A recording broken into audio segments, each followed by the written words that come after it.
very nice, but people see it and they lose their minds. Oh, look at it, so pretty. And there's a long line for the buffet, and you get little old ladies up in front, and they're taking pictures of the buffet. Now, Evelyn, you get in and hold the cantaloupe basket, and I'm at the end of the line starving. Get out of the line. I mean, it's a cantaloupe. Why, haven't you been to a museum before? Get out of the line. People are starving. I have no patience in a food line, or in any line for that matter. In McDonald's, if there's a long line, I jump behind the counter, I work the fries, I get it moving. I've been employee of the month twice, I don't even work there. But I take the parking space and I love having my picture up. Watch people at McDonald's. They decide what they want when they get to the front of the line.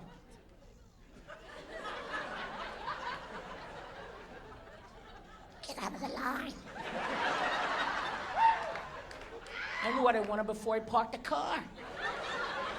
Get out of the line. People read a McDonald's menu. It's McDonald's. It's the same stuff since you were 6 years old. Ask me anything, left to right, right to left. What do you want to know?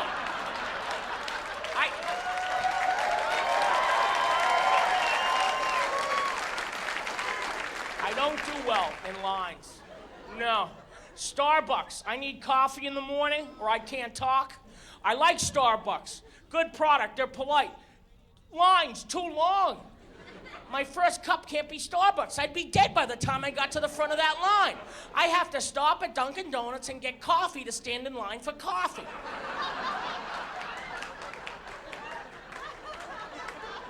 And people stare at you like, I should have done that. Another one's KFC. People stand in line in front of me at KFC. I mean, they're looking at that menu. You know what they have? Chicken.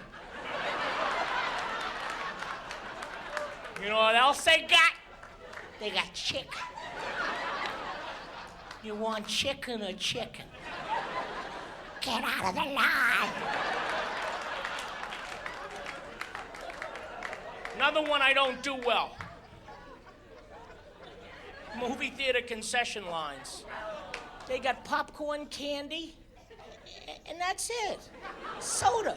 People are staring. What? There's no buffalo wings. You can't get a prime rib. Get out of the line. Am I the only person in this line that has a movie to catch?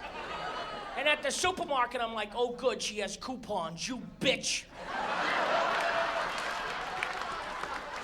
I understand you need coupons, but I always get the lady in front of me. I have a coupon somewhere. Let me see where it is. Get out of the line. Good, now write a check for $7. Why would you want to keep that much cash on you? Get out of the line.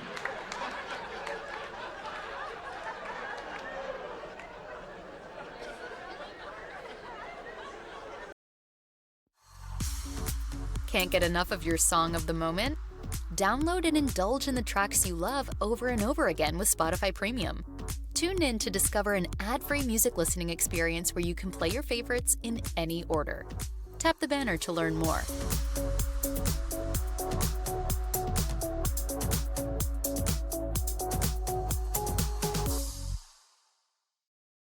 Hey everybody, I'm Arthur Brooks. I'm a Harvard professor and a New York Times bestselling author studying happiness and how you can get happier and bring more happiness to others. I have a podcast called Office Hours where I share science and stories behind building a better life.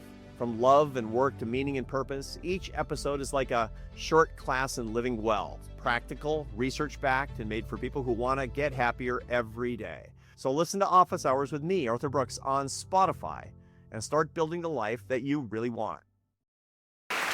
With time and many, coming here year after year and talking to people, certain words I've picked up, certain things I've learned. I finally figured out what shoots means. Anyone that gets to come here to the island, you'll hear people saying that, shoots, and I found that it means yes. Because Mexicans, we have our own slang words too. You've heard me, órale, which is a term of excitement. It's like shoots.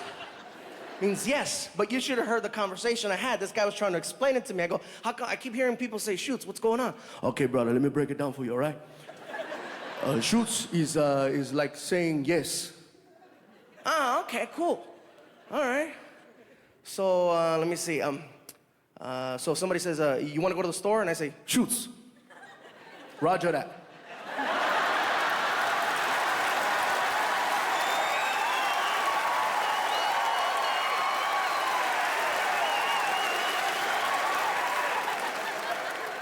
Roger that? What does that mean? It means yes. So shoots means yes, and Roger that means yes. Roger that. How would you, I mean, is there one that you use for one thing versus one that you use for another? Can you give me an example? No problem, brother. Check it out. Somebody tell me, hey, bro, you want to go get a drink? Shoots.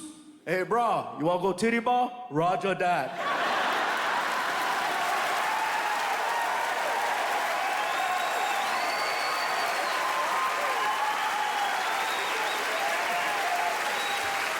I got it.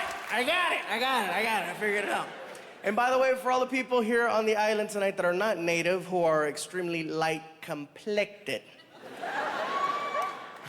Basic for the white people. I just want to let you know, when you're here in Hawaii, if you hear this word, howling, they're talking about you.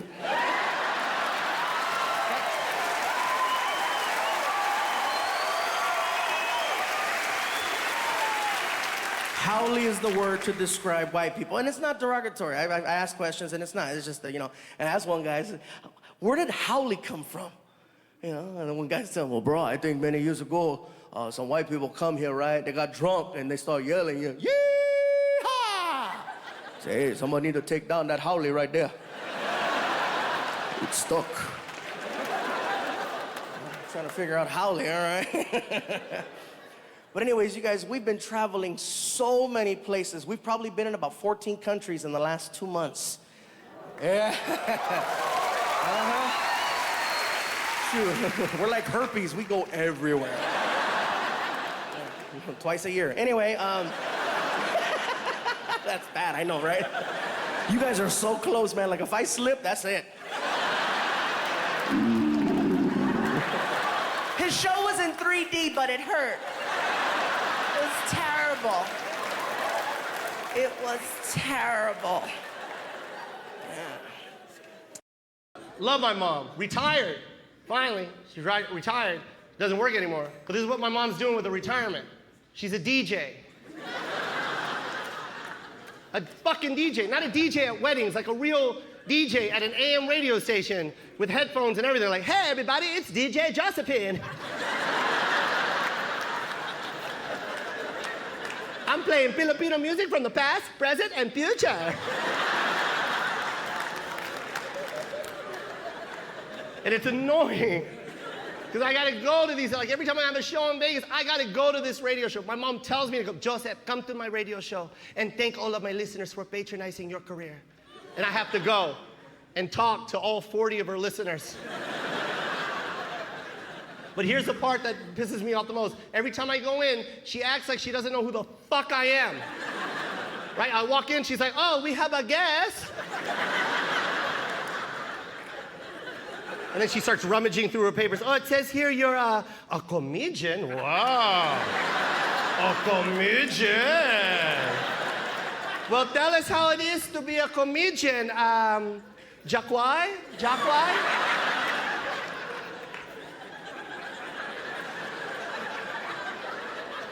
It's Joe Coy. Mom?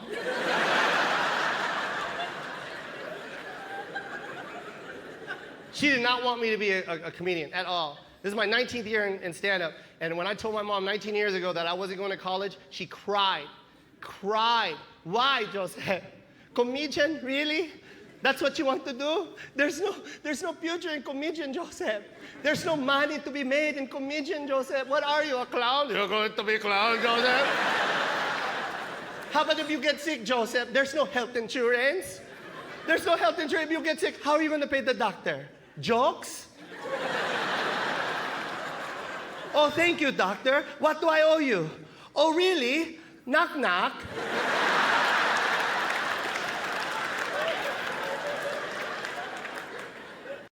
Everything is too fast now and totally unreasonable. The world is run by computers. The world's run by robots, and we spend most of our day telling them that we're not a robot just to log on and look at our own stuff. All day long. May I see my stuff, please? I smell a robot. Prove to me you're not a robot. Look at these curvy letters. Much curvier than most letters, wouldn't you say? No robot could ever read these. You look mortal, if ye be. You look. And then you type what you think you see. Is it an E? Or is it a 3? That's up to ye. The passwords have passed. You've correctly guessed. But now it's time for the robot test. I've devised a question no robot could ever answer. Which of these pictures does not have a stop sign in it? Fucking what?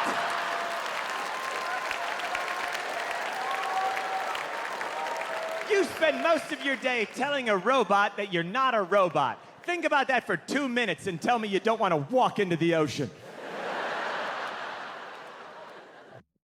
You say you'll never join the Navy, never live on a submarine, or power a ship with nuclear energy.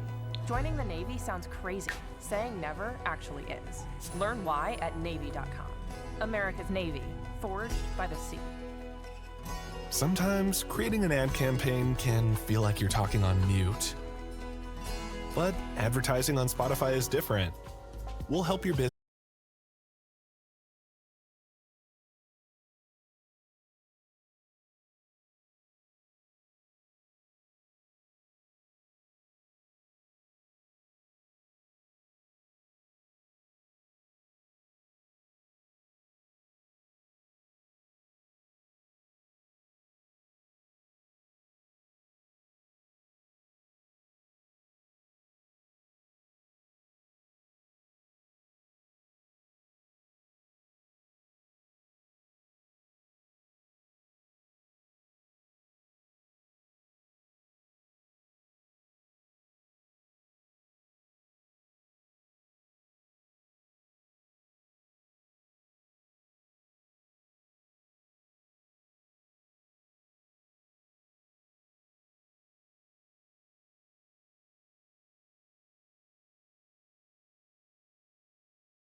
How would I know something like that? Were you two in the same golf cart? Yeah. You're kidding me. You were in the same golf cart for 4 hours, and you don't know if he's dating anyone? I know he's got a new driver.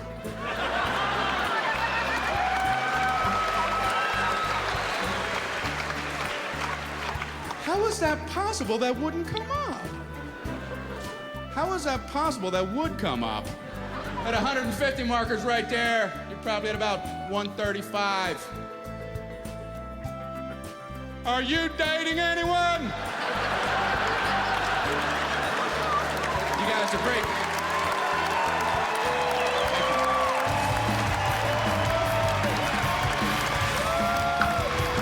Thank you very much.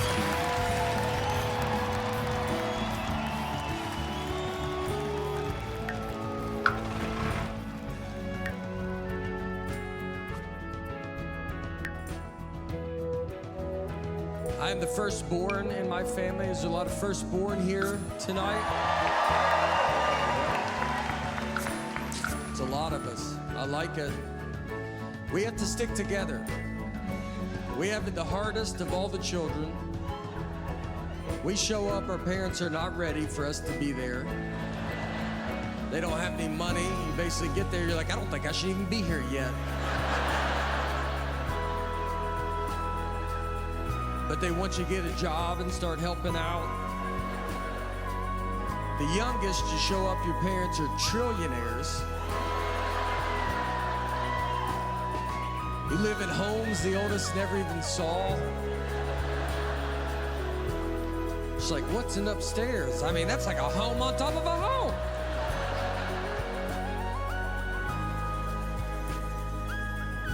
The house I was born into, my parents were 23 when I was born.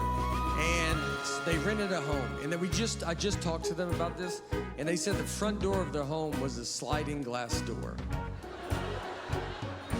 And I was like, that doesn't make sense. Like, how do you even lock it? You can only lock those with a pole. So how do you lock it and then, you know? And I asked them what I'm sure you are thinking. I was like, are you sure you did not live in this home backwards?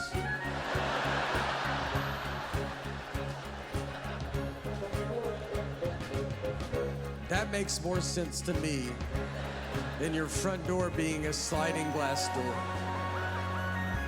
And they're like, no, that's what it was. And I was like, what did the back door look like? And they go, a regular door. I go, that's what I'm saying.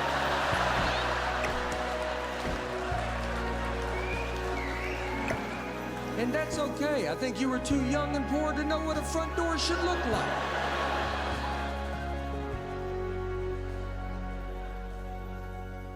We had a lot of front door problems. The first house my parents bought, it was like this little 2-bedroom home, and I think I was 12 years old. And my dad wanted a screen door, so he found one like on the side of the road or something. And he put it in, but the handle was on the opposite side of the door handle. So if you came in our house, you had to go like this and then like this. You know?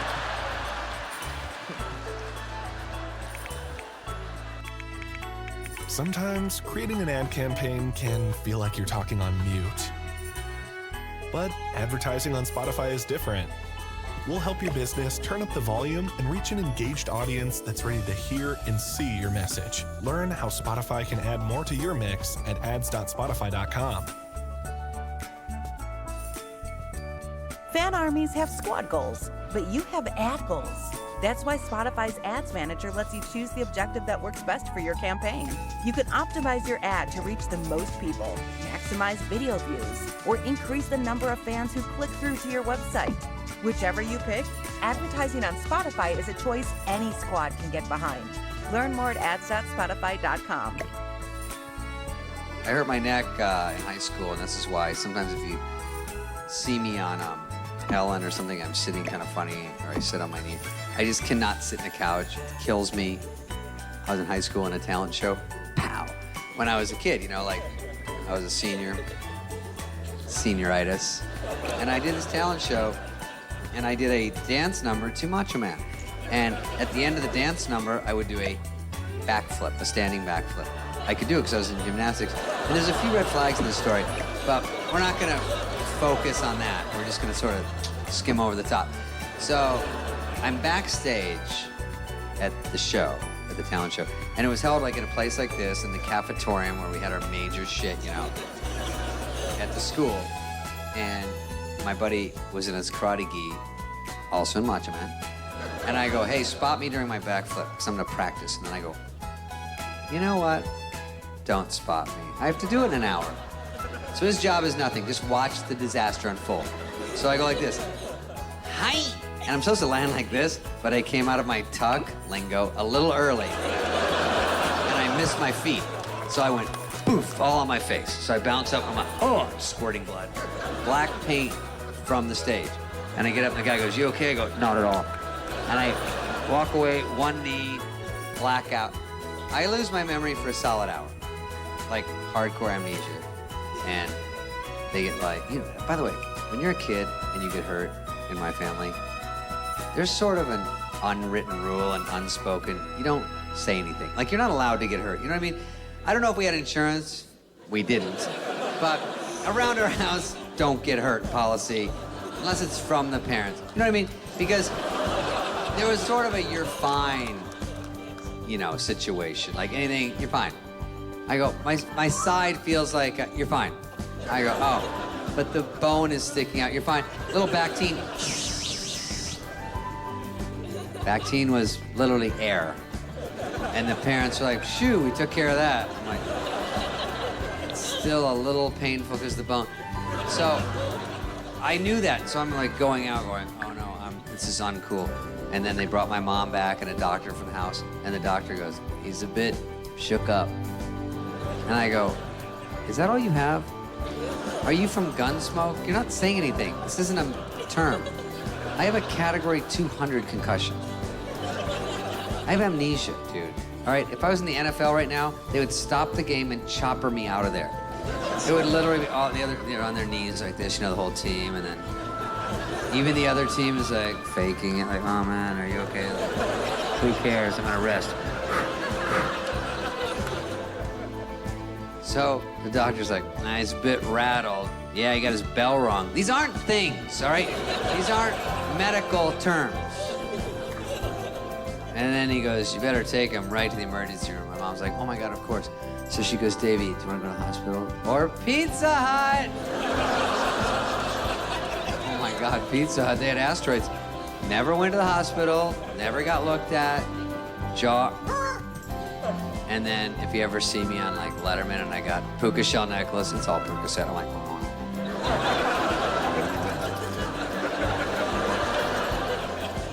I was talked into camping. 18 years on the road, I'm not a big camper. I've been spoiled by hotels, not ungrateful, just spoiled. Camping to me is when room service closes at 10. If it's 10:30, I go, wow, I'm camping. Like that Survivor show, I watch it, it's interesting to watch, but I don't understand it. Because if I wake up in the morning and I have to look in the woods for breakfast, you don't have to vote me off the island. I'm putting out my own torch. Shh, there's one less for the Kutcher tribe. If you keep me now, it's kidnapping. So I was asked to go camping with some friends from college. I'm originally from Massachusetts, and I get a call. John, it's Dave from Boston. We're all going camping. And I got the gun put to my head. You know that gun? Everybody's going, but you're the only one that's not going. Okay, I'll go. So I fly in, and I'm picked up in a Winnebago. You can rent them. They're beautiful. Captain's chairs, TV, okay, camping. We drive up to Maine, which is beautiful. It's also the setting of most of Stephen King's novels. And we're asking directions, and people are saying creepy Maine stuff like, one way up there, huh? Yeah, why? Why? Why is everybody going back in the general store? Some folks never come back. We should have gone to Vegas. Vegas is better. Stay at Caesar's Palace, put a tent in the room. We're camping. I didn't have the right attitude for this. In this drive to Maine, we're not going to Bar Harbor, we're not going to Bangor. 9 hours on the Maine Turnpike. You can't go 9 hours. We're in Russia. We're gonna get out of the car and hear Privetova, Skardila. We get to the end of Maine near Russia.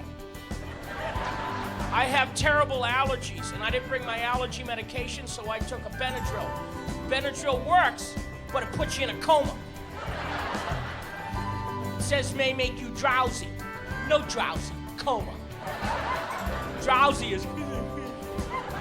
I was like this. And we get to the camping area, and okay, we're gonna sleep in the Winnebago. You unpack the grill, you're camping. No, we're leaving the Winnebago, and we're hiking about 5 miles on my vacation. I don't want to leave the Winnebago. In the horror movies, they leave the Winnebago, and the happy chubby one always dies second or third. Yeah. He says something like, who wants a marshmallow?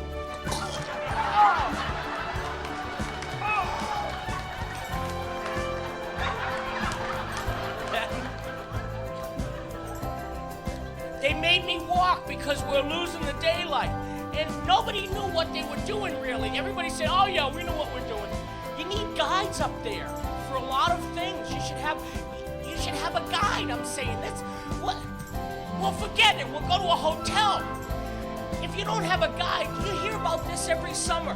People go up there and they hike and they get lost. And some people die. They die of exposure, starvation. Sometimes they're barely rescued. And I hate for us to get lost up there. And everybody dies of starvation. Except me. And there I am when they rescue me. I feel pretty good. You can see it in my face a little, can't you?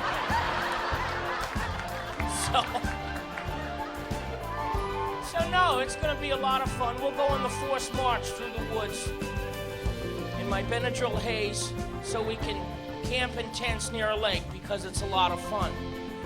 And everybody brought camping stuff. Like, they look like Lewis and Clark. They had like backpacks and they had knives and you had rope, and I got my luggage from the airport and I'm dragging it through the woods. My mood turned dark. I felt like Gollum on his way to Mordor. You don't have any friends. They left you in the woods to die. They took away our Winnebago. That was my precious!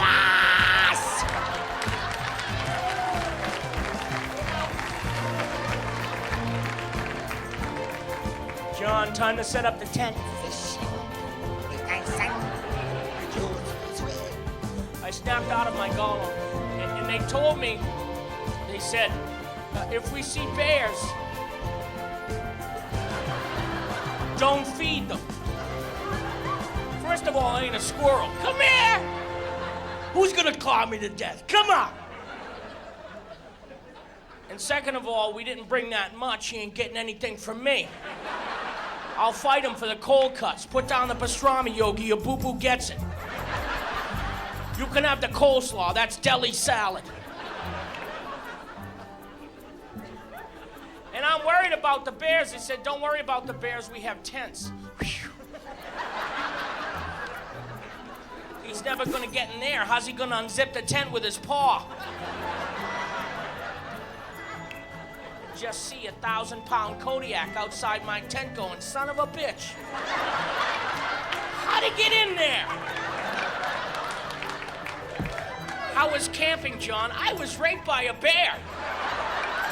I'm here to tell you, Ben was not so gentle. You have to set up a small city when you camp. You gotta set up the tent, you gotta start a fire. They gave me a tent to put up. This is your tent, John. You get your own tent. Thank you. I slept on top of mine. I rolled myself in it. I was exhausted. I woke up in the middle of the night and I had to pee in the woods. There's stuff in the woods. There was a possum. They're creepy. They're like the perverts of the forest. Thing was staring at me like.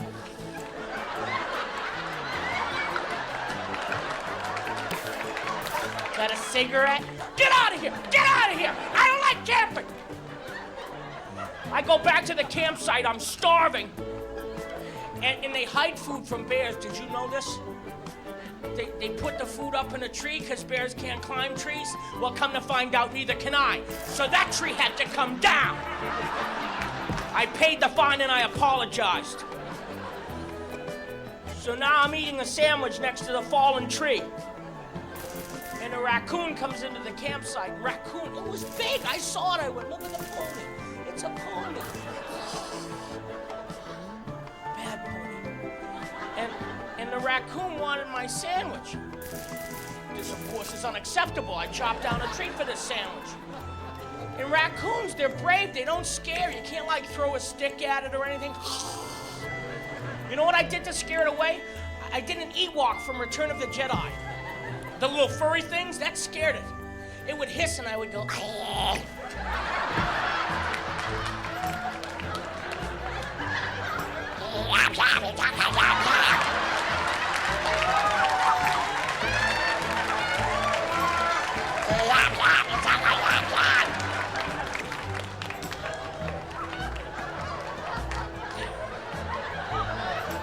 Everybody wakes up, sees me. Front of the campfire, and they're looking for the empty tequila bottle. A BetterHelp ad. The new year isn't about doing more, it's about carrying less. Therapy can help you unpack what's been heavy and bring more clarity, calm, and perspective into 2026. BetterHelp makes it easy to match online with a qualified therapist who can help you see things more clearly and move forward with a little more excitement. See for yourself. Visit betterhelp.com/Spotify Music for 10% off. It's too much fun, man. All these different countries, all these different places we've been going. And honestly, you guys, it's not possible without the love and the support of my family. They made that possible. Because I can't just go take off. You know, you really? Seriously? You know, you're just gonna leave? It takes a strong woman, first of all, to put up with me. And it's not easy. Oh, you're gonna go travel the world with this crazy guy named Martin who's got tattoos and issues? Have fun. It's not easy, you guys. Like I said, it takes a lot of love and support from my family. And right now, it's a crazy time because my son is 15, okay? Some of you know I have a son from my last special. I talked about how I became a dad, and because he's technically my stepson. And the only reason I'm saying that is because he's been in my life for 8 years, and he's 15, so I don't want you to look at me and the math is all wrong, and you're like, he's ghetto. I'm not ghetto. I just hooked up with a beautiful woman who had a pre-started family, which is why the math is off. Basically, I took over a lease is what happened. And everything's been going great, but when he turned 15, it started changing. Like, he no longer talks to me, which is crazy. Not to say that he doesn't see me and acknowledge me, he just doesn't talk. And I thought it was personal, and his mom is like, no, he's going through a phase. Like, he doesn't speak, he makes sounds. Frankie, how's your day? Did you take out the trash? Ah! Wow. Like, the only person he talks to is at the other end of his phone, because that's all he does. All day, just text, text, text, text. And it's funny because he's always like this, texting. And when he walks around, he takes little steps so that in case he bumps into something, it doesn't hurt. Like, he's like the little vacuum, you know, and then. You know? And when he's taking these little steps, he makes these sounds. And his tongue comes out halfway. It looks freaky. Like he's trying to text with it. And I asked his mom, is he okay? He's going through a phase. And I could totally understand my son standing in the corner for 15 minutes at a time with his tongue out making noises if he was a special circumstance. But he's not, okay? If he was, I'd hug him and love him the same, but he's not. He's a straight-A student in his school. He's at the top of the list in his class as one of the smartest kids. And it's, no, don't clap. You know why? You know why? Because on paper, it says he's a genius. But at home, it doesn't match.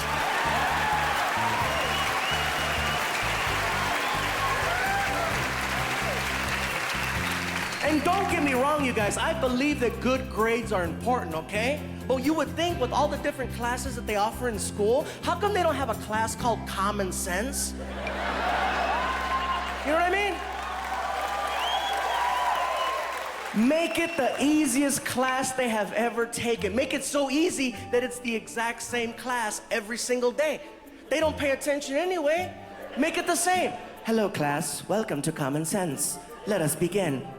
Up, down, left, right, hot, cold. Take a shower. Take a shower. Take a shower! I don't know what happened when he turned 15. He forgot how to play with water. I love kids. I like kids a lot.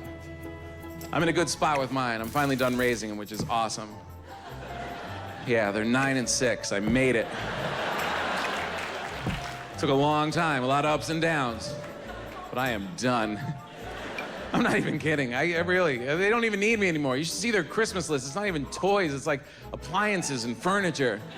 I think they have an apartment in Detroit I'm not aware of. You know what it really is? I just can't discipline them anymore. I can't do it. I can't fight with little people and their little problems. I can't. I got big stuff I got to deal with every day. I can't fight with you and your socks and not wanting to pick them up. I can't. This is my parenting technique now. I go, you brush your teeth. And they go, I don't want to brush my teeth. And I say, fine. And I walk out of the room. I tried to help. You don't want my help. I'll let life take care of you. That's what life does. It disciplines you. It corrects you when you're wrong. Walk down the street with no pants on. Life's gonna let you know it's not a cool thing to do. Look, who's gonna make her brush her teeth more? Me saying it over and over, or a bunch of 8-year-old girls cornering her in the locker room and calling her shitmouth?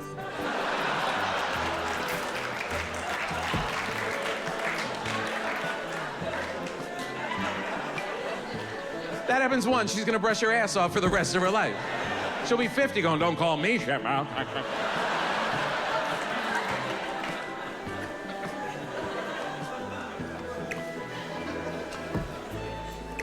Can't do it. And look, how long are we gonna live with each other? What, another 8, 9 years tops? Why all the tension? Let's enjoy ourselves, you know? Let's have a good time and go our separate ways as friends. I want him to look back and be like, you know what? That guy was fun. I liked him. He was a little weird, but he was kind of funny. I liked that guy. They're not gonna say it about their mother, so they might as well say it about me. Well, look, there's a good cop and a bad cop, right? And she's the bad cop. My wife's amazing. She does everything, but she's not very popular in the house. Well, she's fried. She just wakes up pissed off. She doesn't even have a fuse. As soon as she opens her eyes, did everybody do what they're supposed to do? What was I supposed to do? I was asleep. Was I supposed to get something from Sleepy Town, or? I'll go back. You want me to go back? And I know we're supposed to show a united front, you know, right or wrong as parents. You back each other up against these little people who are trying to kill you. But she's so off the charts, I can't do it. I'll lose all my credibility. The kids and I just roll our eyes all day long. She'd be like, everybody get to bed. They're like, Dad, I know. It's not like it gets better when you go to sleep, trust me. I've got 4 more hours of this. She's making you go to sleep, she's making me stay up.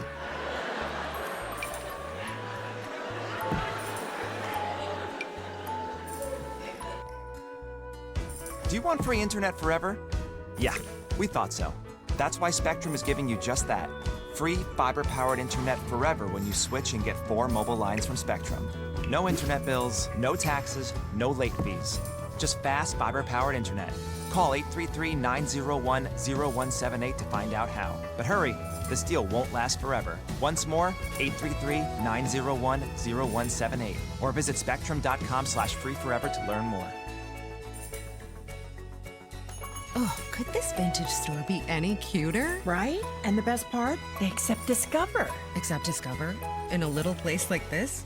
I don't think so, Jennifer. Oh, yeah, huh? Discover's accepted where I like to shop. Come on, baby, get with the times. Right, so we shouldn't get the parachute pants? These are making a comeback. I think. Discover is accepted at 99% of places that take credit cards nationwide, based on the February 2025 Nielsen report. Paying extra for tire care is BS. You know, bad service. So at Midas, we're rolling out our BS-free tire guarantee, included with paid installation and tax on every purchase.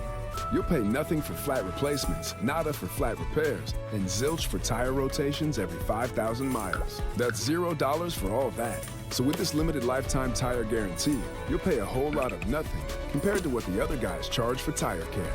That's the BS-free tire guarantee, only at Midas.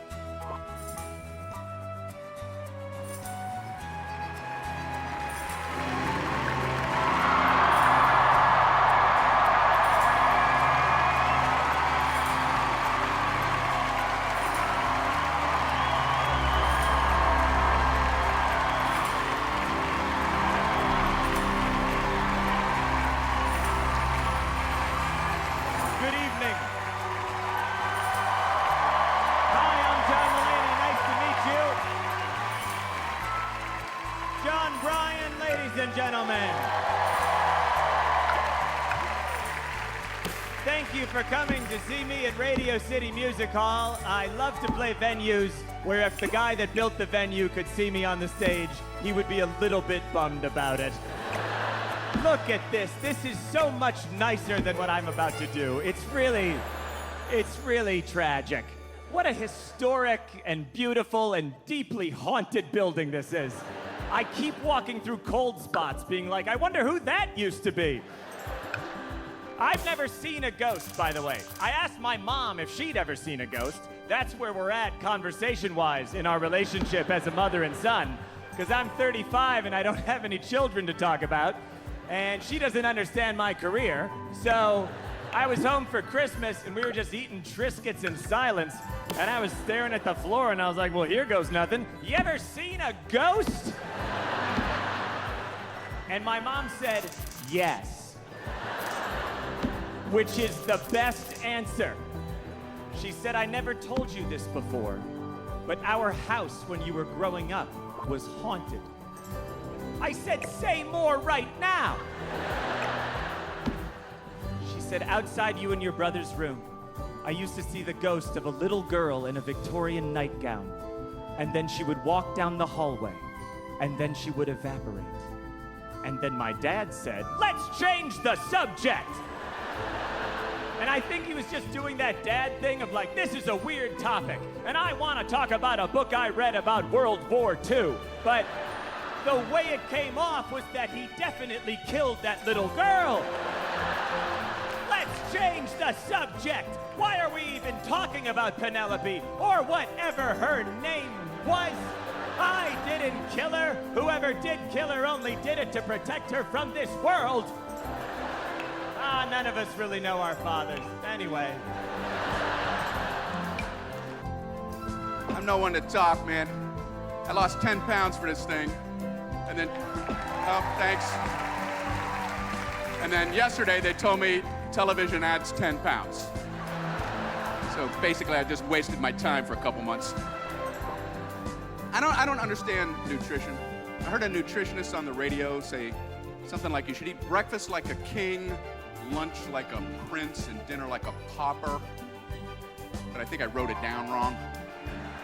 Because I eat breakfast like a king, lunch like a hippopotamus, dinner like an 800-pound gorilla, and a midnight snack like a 25-ton humpback whale. So when I was jotting it, I inverted something. I'm always inverting my jots. People who know me say that about me. You get weird advice about food. Whenever I go to the store, people say, Brian, you don't want to go grocery shopping when you're hungry because you'll end up buying the kind of food you want to eat when you're hungry. I don't know how to function. Brian, you don't want to go buy a car when you want to buy a car because you'll end up buying the kind of car you want to get when you want to buy a car. You imagine driving home in a car like that? Filled with the kind of groceries you want to eat?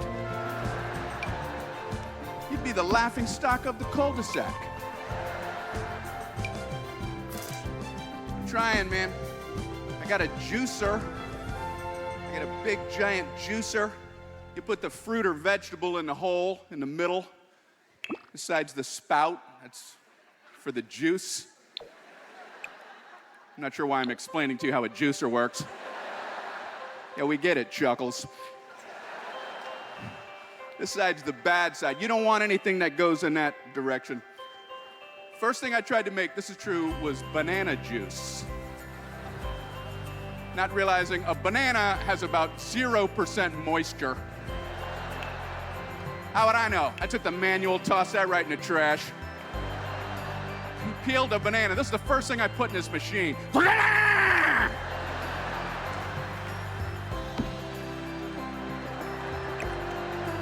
Okay, clearly there's a lag time here. Second banana. Oh, you have to be patient. Okay. I thought maybe that's how juicers work. Maybe it takes a while for the machine to catch up. So I just kept pumping bananas in. About 7 in a row. When does that delicious banana nectar start trickling into this glass? So I just took the lid off and I started eating the banana pulp.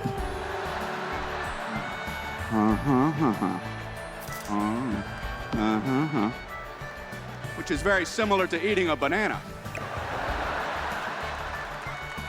It's like eating a banana without all the hard work.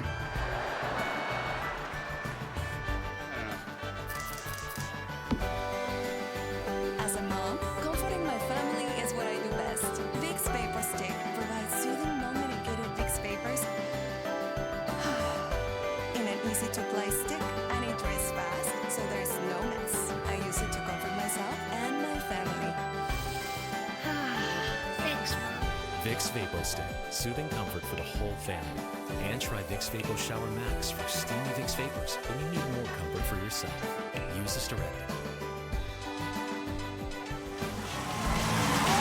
Thank you. Wow. Wow. Sorry. Thank you. Thank you. Thank you. All right. It's, you know, I'll be honest with you, I don't think the show's gonna be as good as that. Like, I think I will let you guys down. Thank you guys so much. That was unbelievable. You guys are great. And it's just, you know, I feel like we've peaked, so let's just get doing it, something. All right. I'm very excited to be here. My name is Nate. I'm married and stuff. This is what marriage feels like, by the way, what it feels like in here right now. It's just one person talking, the other's like, I'm gonna get out of here.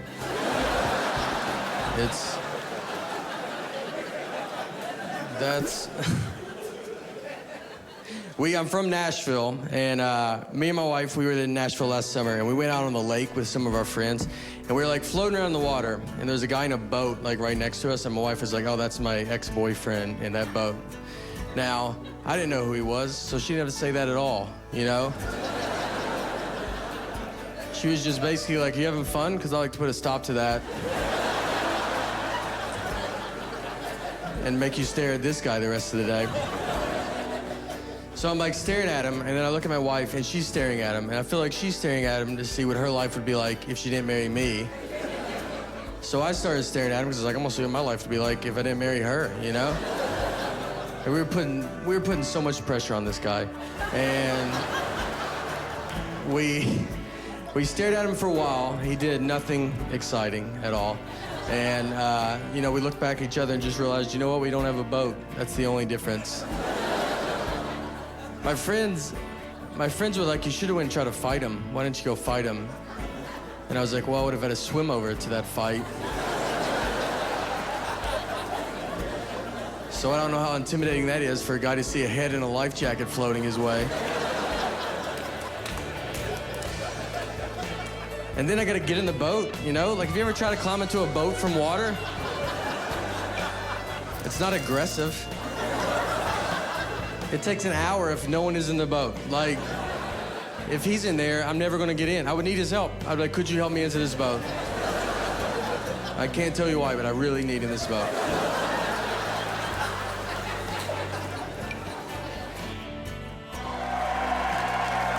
Nice. Denver, good to see you. Thanks for coming. Yeah. Love Denver. Haven't been here for a while. Quickly, does the altitude affect your peeing? Because last night, I could pee so far off my bed. More than normal. Local bits. All right, anyway, I think a lot of you drove here. I drive a lot in LA. It kind of sucks, obviously. I have a little bit of road rage, but I will tell you one thing. If I'm driving and I give you the gift of merging in front of me, you better wave. Yeah. There will be problems. I'm like a psycho because I think of it as like a bigger favor than most people. So if I look over and I'm like, go. If I give you that, I want to see this. I want to see at least this in the window. I'll take this. I'll even take the cigarette, dish with an ash. I'll take scraps. You can't do nothing. You can't do nothing. If you do nothing, I will follow you for a minimum 100 miles. I will go to your house. I'll put an air tag on your bumper at midnight. Other than that, I'm pretty chill, but... Sorry. By the way, just quickly, off the record, in 1998, they invented the cordless mic. Now, let me just... Listen. Listen, Paramount Theater, let's not jump on trends. I don't mind dragging 42 feet of fucking cable around that weighs 16 pounds. It's throwing out my clavicle and we're on joke 4, all right? Jesus Christ, let's not hop on fads. They have a sweetheart deal with fucking Radio Shack at the mall. No, actually, this is Amazon. Okay, so this is Jeff Bezos getting a 5th private jet, and then he gets my dog shit mic off a fucking Black Friday deal. Amazon Prime, whatever they call it. Yeah, thank you.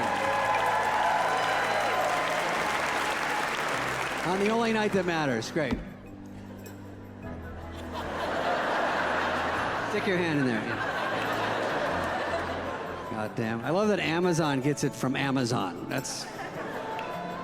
All right, well... Oh, shit. I think they could take sesame seeds out the market and I wouldn't even care. I can't imagine 5 years from now saying, damn, remember sesame seeds? What happened? All the buns are blank. They're gonna have to change that McDonald's song. 2 all-beef patties, special sauce, lettuce, cheese, pickles, onions on a bun. How does a sesame seed stick to a bun? That's fucking magical. There's got to be some sesame seed glue out there. Either that or they're adhesive on one side. Take the sesame seed out, remove the backing, and place it on the bun. Now your bun will look spectacular. What does a sesame seed grow into? I don't know. We never give him a chance. What the fuck is a sesame? It's a street. It's a way to open shit. You think when the guy came up with the idea to invent a bong, a black light popped up over his head?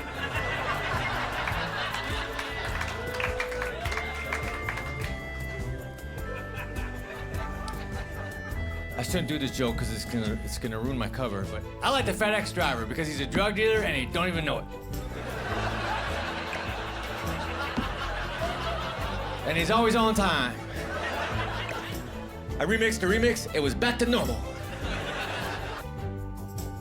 Navy Federal Credit Union can help you dominate debt with the Platinum Card. Transfer your credit card balance to the Platinum Card within your first 60 days and get a 0% intro APR for 12 months. Our members could save thousands of dollars over the promo period. Visit NavyFederal.org/platinum. Navy Federal Credit Union. Our members are the mission. Navy Federal is insured by NCUA. After the intro rate expires, variable APRs are 10.49% to 18% based on credit worthiness. Rates are subject to change. ATM fees for cash advances are up to $1 at non-Navy Federal ATMs. Offer ends 3/31/2026. At Grand Canyon University, we believe in equal opportunity, and the American dream starts with purpose. By honoring your sacred vocation of cybersecurity, you impact your family, your friends, and your community. GSCU certificates, bachelor's, and master's online cybersecurity programs are designed to grow your dynamic capabilities in defending organizations from cyber attacks while enhancing your threat detection, risk assessment, and critical problem-solving abilities. Find your purpose at GCU. Visit gcu.edu. What would you do with 3 extra weeks this year? Get 50% off your first 6 months of Gusto payroll and get that time back. Gusto saves you 2 days every month on payroll taxes and compliance. So you can go from payroll runs to donut runs, crunching numbers to crushing goals, admin to adventure. Switching now means no need to transfer your payroll history either. Choose a future with Gusto and get more time for what matters. For a limited time, get 50% off your first 6 months at gusto.com/smallbusiness. That's gusto.com/smallbusiness. Oh my God, and for me, you guys, smell is so important. It is so important. You know how many people I meet every single year? I am so self-conscious. I don't want anyone to smell me that I meet and all of a sudden have them say, Fluffy smell like ass. Hell no. I know I'm a big guy. That's why I do double the maintenance. Twice the showers, twice the cologne, twice the deodorant, twice the powder. If I fart right now, this whole area will smell like cinnamon. That's how I roll. You guys will be looking at each other. Is that cinnamon? Sí, canela, canela, canela. He smells like a malasadas. Yes.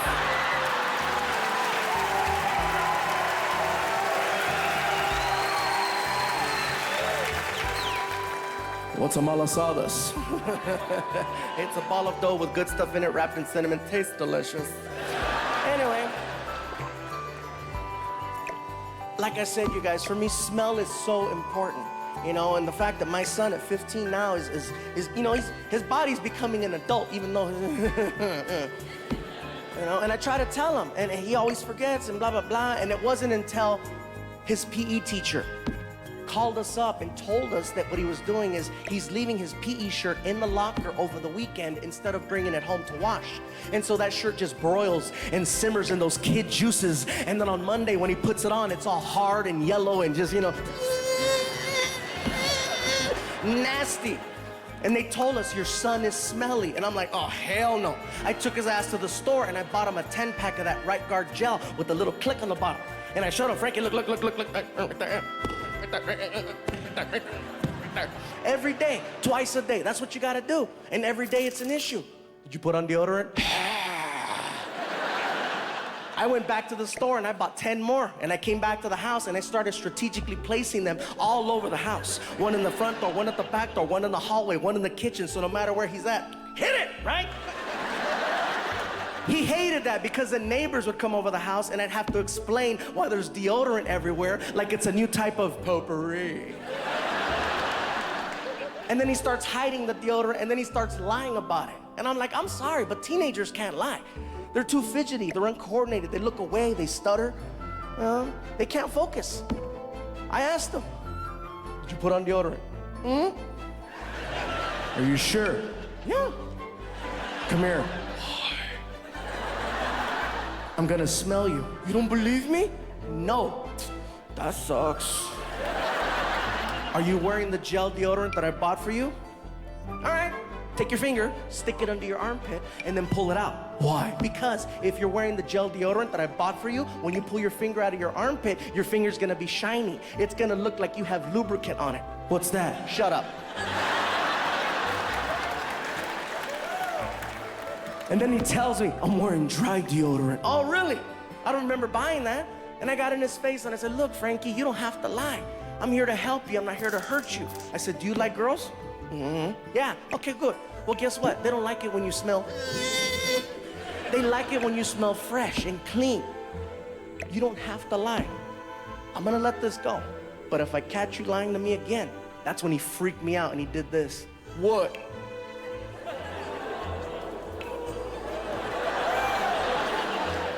In my head, I heard, are you ready? Are you ready? Let's get it on.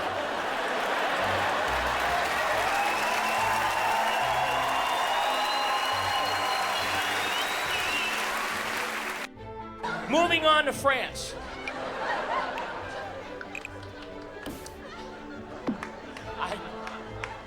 I worked in France about 5 years ago.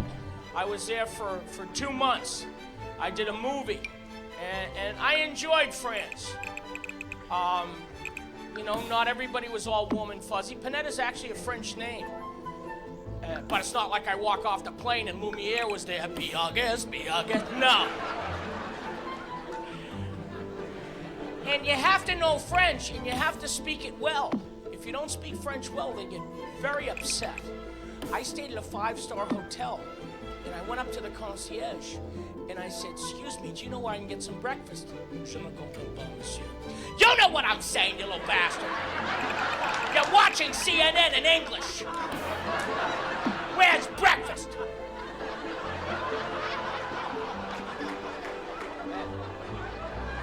You know, in France, they don't really do breakfast.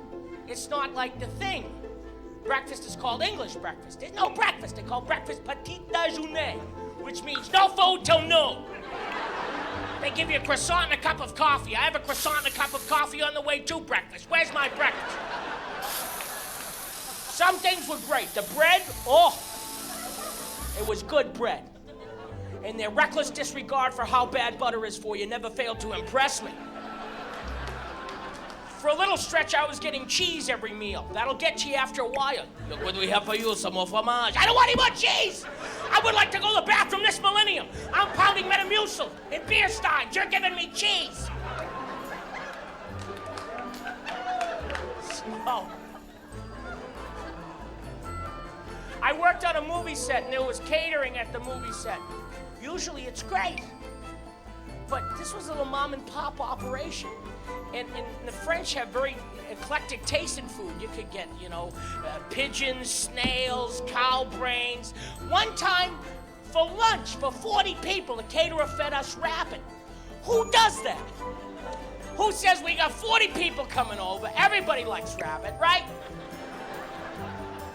There were no other choices but rabbit. And it wasn't like rabbit disguised as chicken. It left nothing to the imagination. Look at the little bunny! But on the weekends, you get to go to great restaurants and have just a wonderful time. This French crew took me on a wine tasting. And I went there with an attitude. Oh yeah, wine tasting, I drink tequila, you know, bring on your wine. After the first hour, the subtle differences in the wine started to elude me. Red, white, Boone's Farm apple. These people can drink wine for 10 hours and drive a school bus. Which ones would you like better? The Margots, the Letos, the Coton Chalamet? I don't remember getting in the car. I remember sitting on top of a piano, smoking. I don't smoke. Quand je suis dans tes bras, je vois l'avion. Later that afternoon, I wound up at a nude beach. Let me tell you the nude beach story. I technically wasn't naked. I was covered in sunblock. It was that sunblock 50, and it doesn't rub in, so I look like a car that hadn't been buffed out. And you have to put sunblock everywhere. Everywhere. I found out there's a fine line between rubbing lotion on yourself and rubbing yourself with lotion. I think I crossed that line.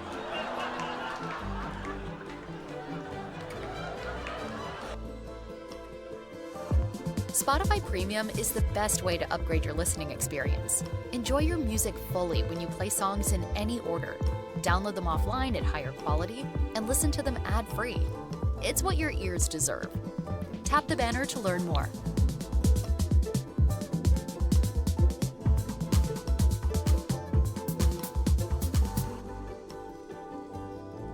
Kids are much more supervised now, but also they have a lot of rights. Like, that's the biggest civil rights increase I've seen in my lifetime.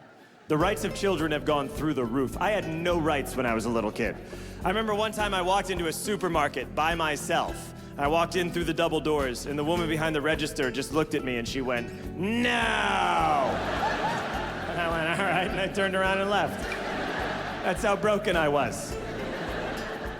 And there weren't special things for kids the way they are now. Like, we would just go see movies, any movie. Like Back to the Future. That was a movie like everyone could see, kids could kind of see it.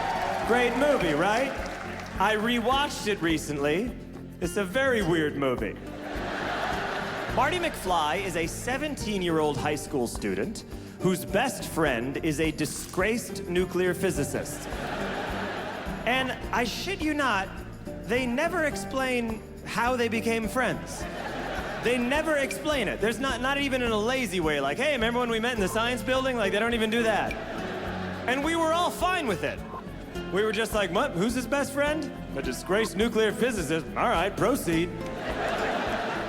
What a strange movie to sell to be a family movie. Two guys had to go in and do that. They had to be like, okay, we got an idea for the next big family action comedy. All right, it's about a guy named Marty, and he's very lazy. He's always sleeping late. Okay, is he cool like Ferris Bueller? No. But he does have this best friend who's, you know, a disgraced nuclear physicist. I'm confused here. This best friend, this is another student, or oh, no. No, this guy's either like 40 or 80. Like, even we don't know how old this guy's supposed to be. But one day, the boy and the scientist, they go back in time and they build a time machine. Whoa! Okay, I think I see where you're going here. They build a time machine and they go back in time and they stop the Kennedy assassination. Ah. Oh, wow, that's a really good idea. I mean, we didn't even think of that. All right, well, what do they do with the time machine? Well, now I'm embarrassed to say.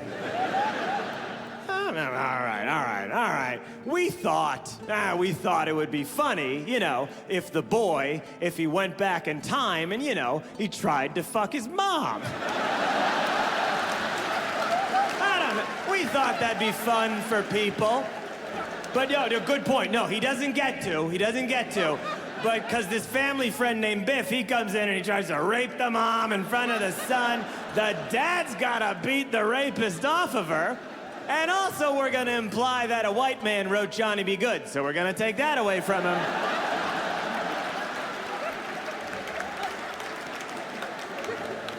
Well, this is the best movie idea I have ever heard in my life. We're gonna make 3 of them. Now, you say they go to the past. How about we call it Back to the Past? No. A Back to the Future. Right, but they go to the past. Yeah.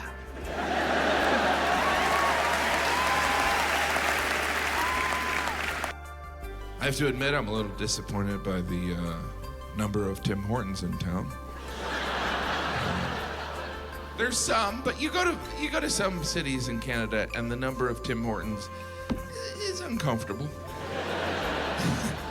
Like, you drive by the 5th one, and you're like, is this a Tim Hortons theme park? Are we sure they're only selling coffee and donuts?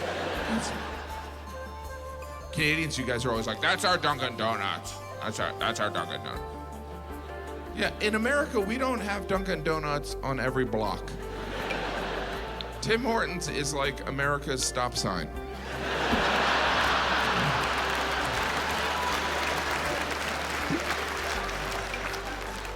Now I've seen some Tim Hortons in America, and whenever I see a Tim Hortons in America, I always have the same thought.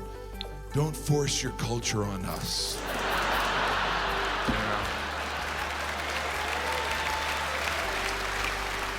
But you wouldn't know how that feels.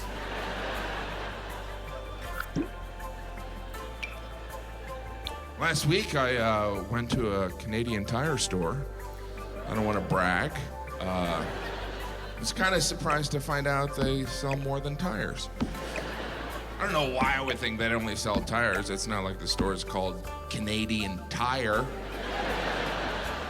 How important are tires to you people? You know how people love shopping for tires? We lure them in with the tires. And then, boom, we sell them a blender.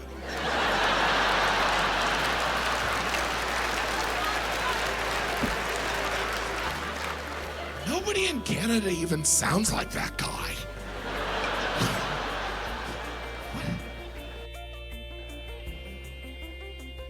My parents, they also became Christian when I was born. And everybody's still Christian, but I got them when they were the most Christian. I had 80s and 90s Christian parents. Well, that's the most Christian you can ever get of the Christian.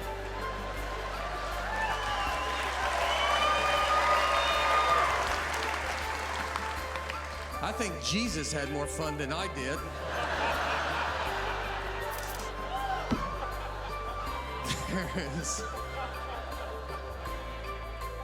I was not allowed to watch anything. I mean, when they made The Simpsons, it was like, I guess they're just showing R-rated TV shows now.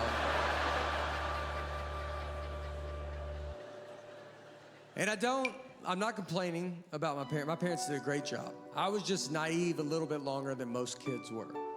I thought everybody told the truth. I didn't know people lied. I trusted everybody. I found a $20 bill on the ground once at Walmart, and I turned it in, and I asked this guy if he dropped it, and he said he did.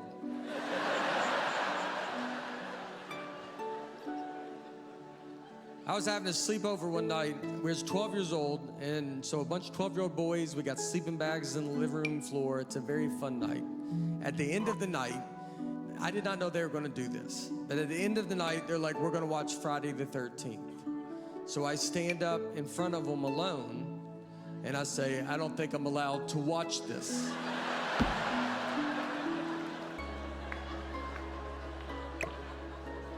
I expected others to join me.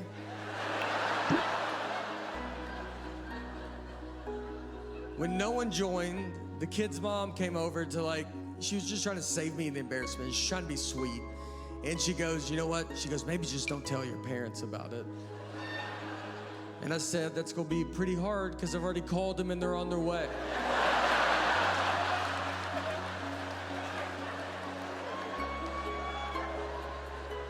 I didn't know we could lie to these people. This is the first time hearing that's an option.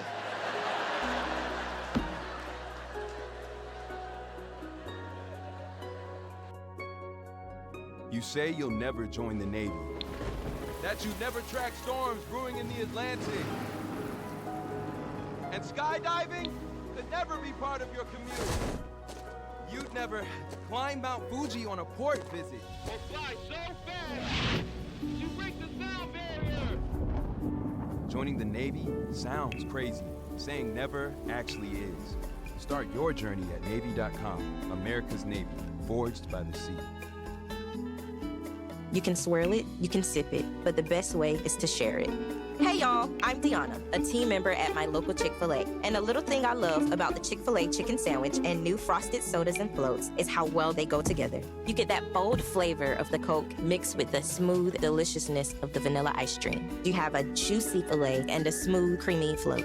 It's an awesome pairing. Order a Chick-fil-A chicken sandwich and a new frosted soda and float at your local Chick-fil-A restaurant. Real team member paid for their testimonial. No one can deal. How about these people with the fake service dogs? You see these creeps? There's real service dogs that help real people. Then a girl shows up with a Pekingese sticking out of a Hello Kitty handbag and acts like it's working. And how little do you have to think of yourself to scam a certificate and show it at the gate? I have to have this puppy with me on this flight or I'm gonna lose my marbles. Oh, by all means, welcome aboard. What could possibly go wrong with your crazy ass? At 40,000 feet.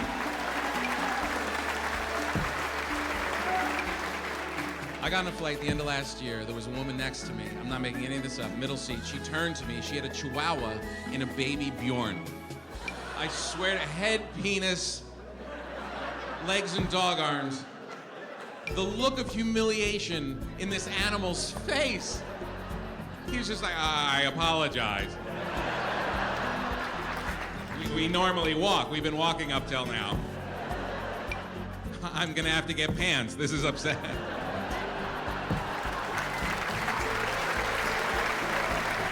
I can't reach.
real power isn't what you hold, it's what you give to those around you. That's why you need a network that lets you share its power with the ones you love.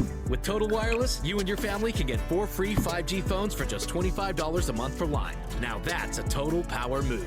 Visit your neighborhood Total Wireless store.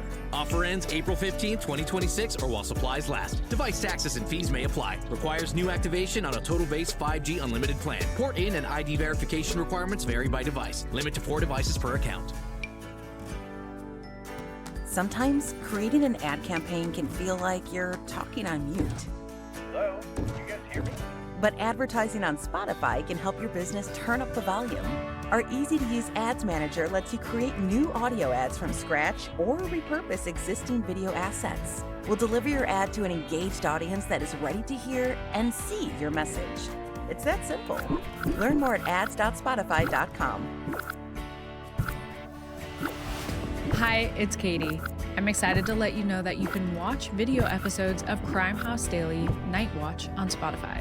It's these same gripping true crime stories you've been getting here, now with added videos and photos that give you even more depth and detail into each case. Search Night Watch on Spotify and hit follow so you never miss an episode.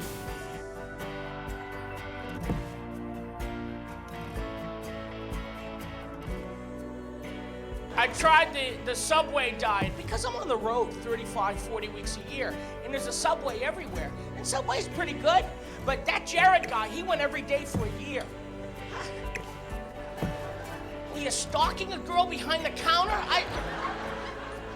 I tried it. I went every day for a month. Every day, I went to Subway. After about 2 weeks, the alarm clock would ring. And I'd go, oh God, I wonder what I'm gonna have for lunch today. Jeez. I'd be doing this in line. I'm all right. After a month, I lost weight. I also lost my will to live.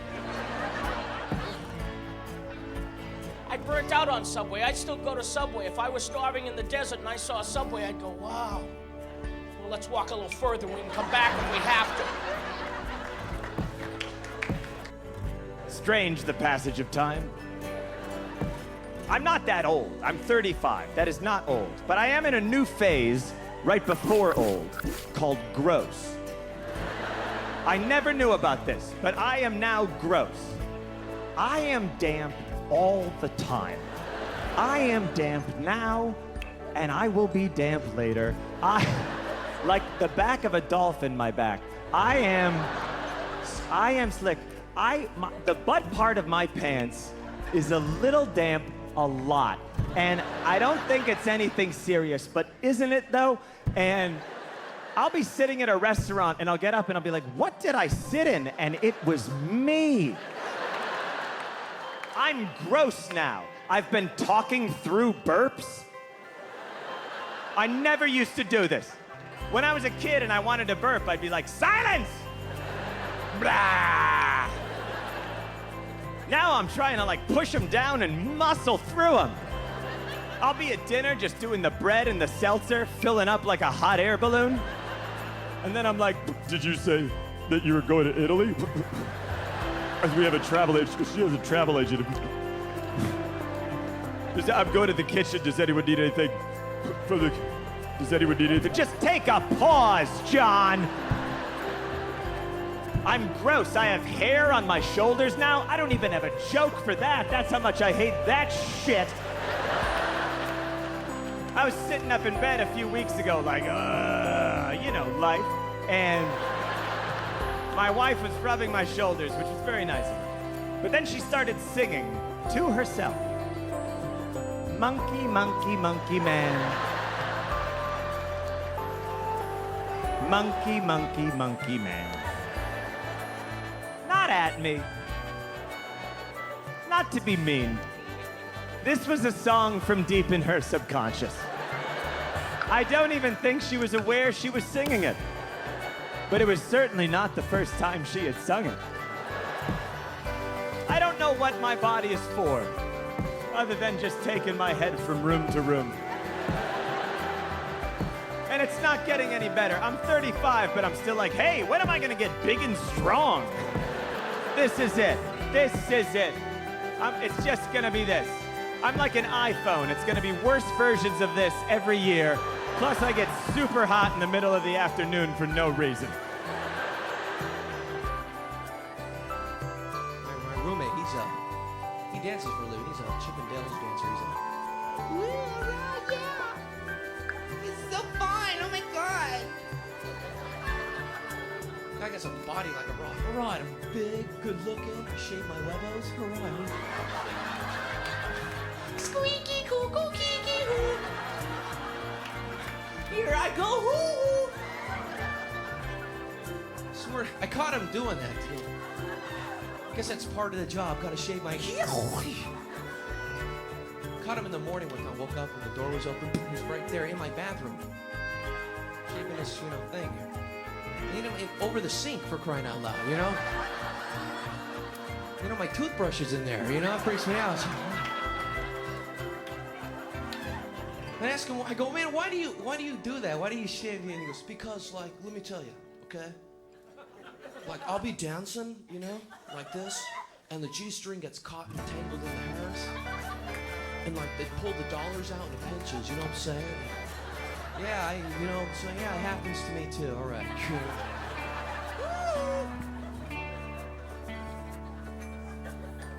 He shaves his chest hairs too.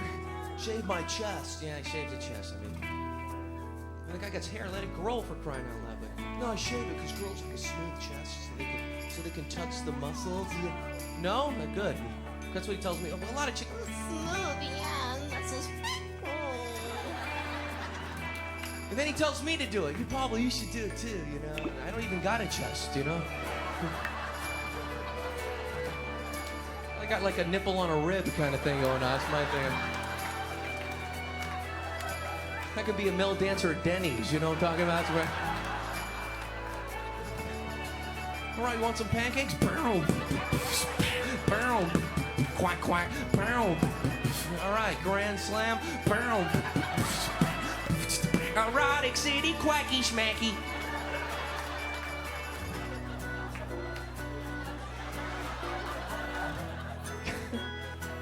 More water, table 9. Boom.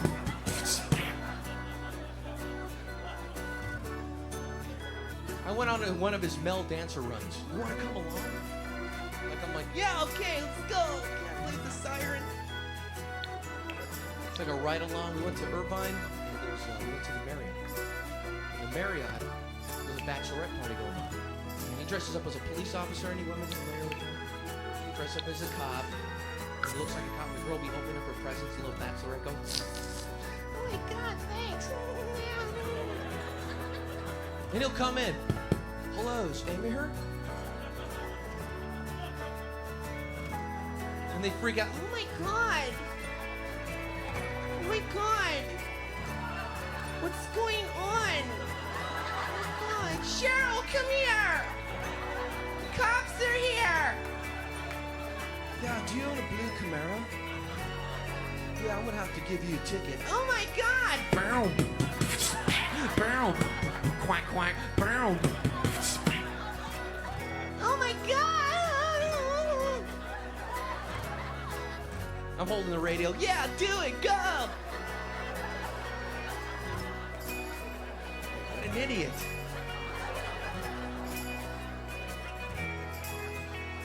I figure at Denny's the best thing to do is like dress up like a cook, like pissed off cook instead of a police officer. That'd be a great strategy, you know? Come out of the kitchen with like a big skillet. If you're pissed off, you know, hey, where is she over there? Hey, you know, they told me you didn't like my Grand Slam, you puta.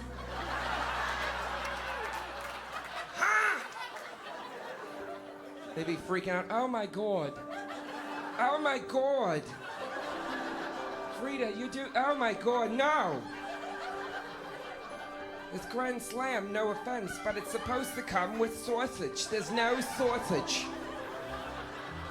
Where's the sausage? Oh yeah, let me go and get it. Boom. Boom. Quack, quack. Boom. Wah, wah. Oh my god, sausage! Oh my God, he shaves his huevos. Oh my God. Cochino. It's a great crowd tonight, man. Do you want free internet forever? Yeah, we thought so. That's why Spectrum is giving you just that. Free fiber-powered internet forever when you switch and get 4 mobile lines from Spectrum. No internet bills, no taxes, no late fees. Just fast fiber-powered internet. Call 833-901-0178 to find out how. But hurry, this deal won't last forever. Once more, 833-901-0178. Or visit spectrum.com/freeforever to learn more. Paying extra for tire care is BS. You know, bad service. So at Midas, we're rolling out our BS-free tire guarantee, included with paid installation and tax on every purchase. You'll pay nothing for flat replacements, nada for flat repairs, and zilch for tire rotations every 5,000 miles. That's $0 for all that. So with this limited lifetime tire guarantee, you'll pay a whole lot of nothing compared to what the other guys charge for tire care. That's the BS-free tire guarantee, only at Midas. What would you do with 3 extra weeks this year? Get 50% off your first 6 months of Gusto payroll and get that time back. Gusto saves you 2 days every month on payroll, taxes, and compliance. So you can go from payroll runs to donut runs, crunching numbers to crushing goals, admin to adventure. Switching now means no need to transfer your payroll history either. Choose a future with Gusto and get more time for what matters. For a limited time, get 50% off your first 6 months at gusto.com/smallbusiness. That's gusto.com/smallbusiness. I don't know a lot. I really don't. It's making it this far has been great. And I don't believe in science, you know? That's just, I don't understand it, so it's easier not to believe in it as a whole. That gets you out of a lot of arguments. If you're just like, I don't believe in science, they're like, all right, do you need help? Or scientists could be making stuff up. That's a great job to have if you want to make stuff up. Because no one can challenge you, you know? No one can say anything. Like, or they don't even get in trouble if they mess up. Like, the Earth was 2 billion years old, and they're like, now it's 4 billion years old. It's like, all right, like, how many people got fired after that? And they're like, nobody. You're like, really? Y'all just nothing? Because y'all were way off. I read Beatles are 320 million years old. It's like, are they? Or you just know that I don't know how to figure that out? Because you could be doing that, you know? Like, I feel like that's your first job as a scientist. Like, when you go, they would just probably do the Beatles thing. They're just like, go see how old Beatles are. Like, when you're a new scientist, and then you don't think those guys are like back there, like, just write 320 million. Like, it doesn't matter. Like, who's even going to check, you know? It's like, no one's going to question us. We can change it at any point. Pluto, Pluto's not a planet. Or it might be a planet, I don't know. They change it every 5 seconds. The last I heard, it's not. And that's like crazy. That's when I left science. When I was like, I'm out. You can't do that. You can't jam Pluto down my throat my whole life. And then the second I get out of school, you're like, we were just kidding about Pluto. It affected me. In elementary school, I got a C- on a test because I forgot to put Pluto. And turns out I should have got above an A. That's what I should have got. Yeah. I should have been asked to teach the class. I should have immediately taught that class. And be like, Nate's apparently the best. I never believed in Pluto, you know? I said it's too far. That's what I told people. I go, you guys will see.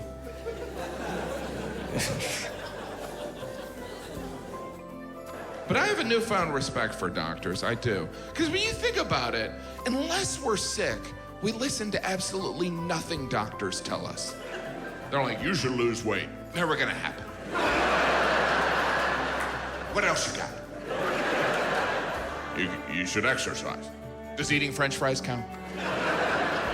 Get out of my office. I don't even listen when I bring my kids to the doctor. The doctor's like, to avoid an infection. I'm like,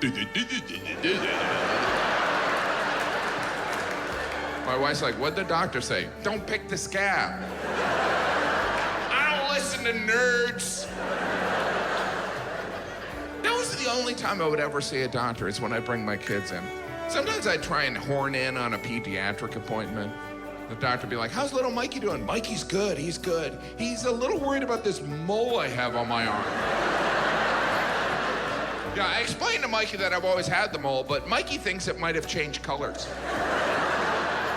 Jim, would you like to make an appointment? No, it's Mikey, he just needs a thumbs up or a thumbs down on the mole.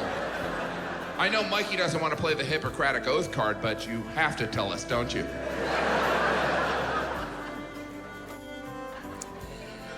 Hey, check this joke out. If you want to talk to me after the show, I'll be fucking surprised.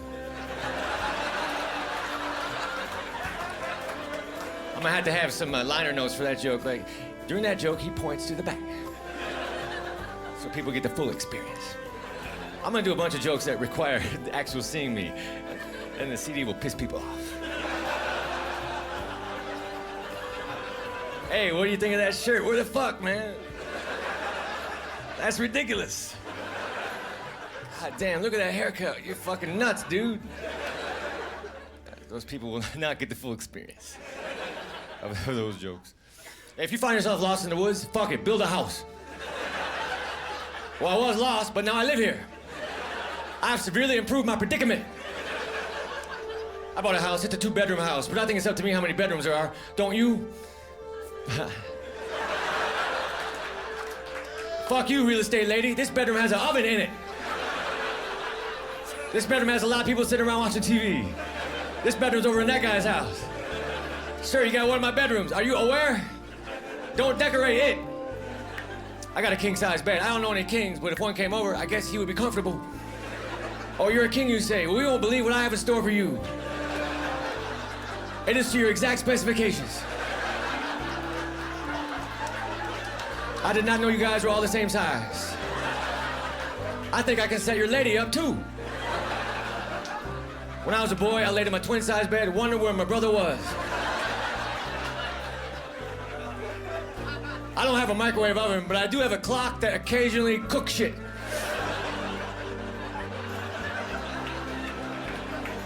I want to get a job naming kitchen appliances. That seems easy, you know? Refrigerator, toaster, blender.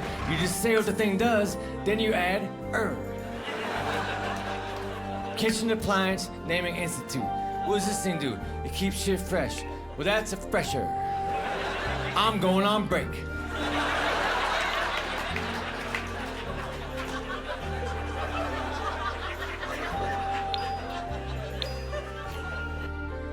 My God, you guys. And I don't want you thinking that my girlfriend's a bad person. She's an amazing woman. The fact that I only have 7 stories about her in 8 years says a lot. You know, don't get me wrong, 5 of them happened this year. But that's still way below the bar, you know what I'm saying? And I get questions. I get questions about her because, you know, in the past I've done specials and I've talked about other people in my life. I've talked about my mom, I've talked about my dad, I've talked about my sisters, my brother, I've talked about Frankie, but I've never really talked about my girl. And so I get people that ask me, we want to know a little bit more. First question that everybody always asks is your girlfriend fluffy too? And no, she's not. She's a little bit curvy, but she's not fluffy. And it's not to say that I have anything against big women. Most of my ex-girlfriends were really big girls. When we would hug, it was like arms and pillows. Oh yeah, it was that Tempur-Pedic love, you know what I'm saying? It was hardcore, like we would hug really, really hard and then let go and then our body would come back to normal.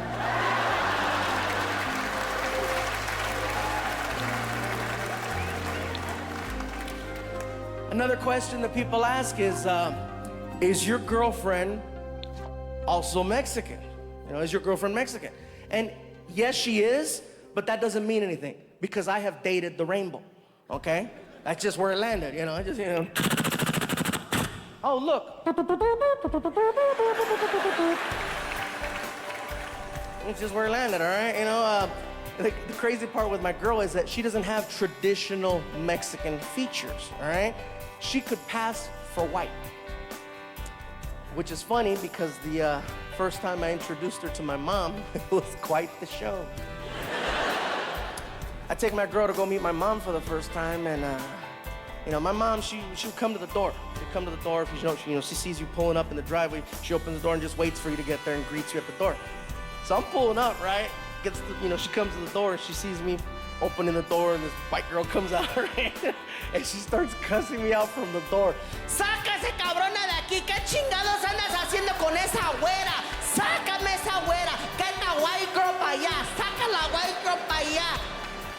And my girl speaks Spanish, so my girl looks at my mom and she's like, "Hola, señora, ¿cómo estás?" And my mom was like, "Oh my God! Oh my God! Oh, I'm so sorry!" I went, you see that, Ma? You see that, Ma? They make them in that color, too.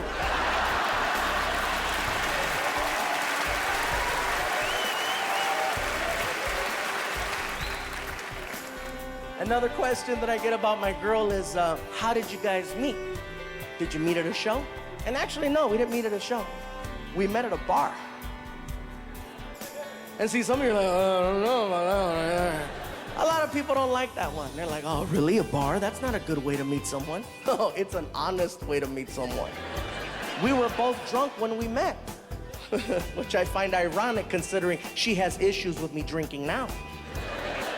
8 years later, the way I see it, I'm just keeping it real, you know what I'm saying, man? But no, she don't see it that way. When we met, I was gone, she was gone. We started talking to each other, and at the end of the night, I was like, wow, you have issues. You're messed up too. We went to go get a bite to eat, and then, 9 months later, we moved in together. And it worked out for us, And I tell people, you want to find out who you're with? Don't just rush into the relationship right away. Like you see some of those people, after a month, we knew it was meant to be. Yeah, a year later, he changed. She's not the same. He changed. She's not the same. He changed. Not the same. People don't change. I'll tell you why it looks like they do. Because in the beginning of the relationship, you do whatever you have to do to make it work. And the first thing you do is you bite your tongue. All of your freaking issues and things that bother you, you check your own morals because you want to make it work. You start weighing out the pros and the cons. You're like, oh man, she talks a lot, but look at that butt. Like, oh man, her family's kind of crazy, but they got money. So you start weighing things out. That's why it looks like the person changed a year later. And I'm just saying, you guys, if you don't feel like investing a lifetime trying to figure out who you're with, just do what I did and get drunk with the person. But don't just get drunk to get drunk. Get drunk with the intent of getting as much real information out of them so that you can make an educated decision on whether or not to be with them.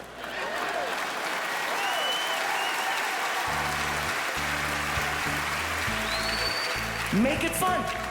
Make it a game. This is what you don't know. This is what you do. You sit across from each other. You make a list of 5 things you have to know before you become exclusive. Then you break open a bottle of tequila or alcohol of your choice. You do 10 shots each. You wait 35 minutes. You turn on a flip cam, hit record, and let the date begin. You're about to find out who you're really dealing with. Make it fun. Okay, Jennifer, you go first. Thank you, Jonathan. Thank you. Okay, question 1. How many...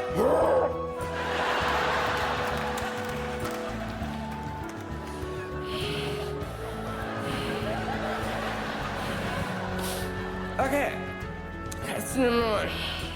How many people have you slept with? And guys can lie, but the face gives it away. How many? 2. Have you ever cheated? No? Next day, you pull out that video and you confront them. And you can see for yourself who you're really dealing with. And if you can see that they're lying, call them out. Jonathan, this is the saddest thing I've ever seen. It is so obvious that you're lying. There's no way in hell I'm ever gonna be with you. Why don't you just be a man and tell the truth? How many people have you really been with? Oh man, over 20. Over 20? Have you ever cheated? Oh God, I cheated on everybody. How could you do that? How could you cheat? How could you cheat? I was molested.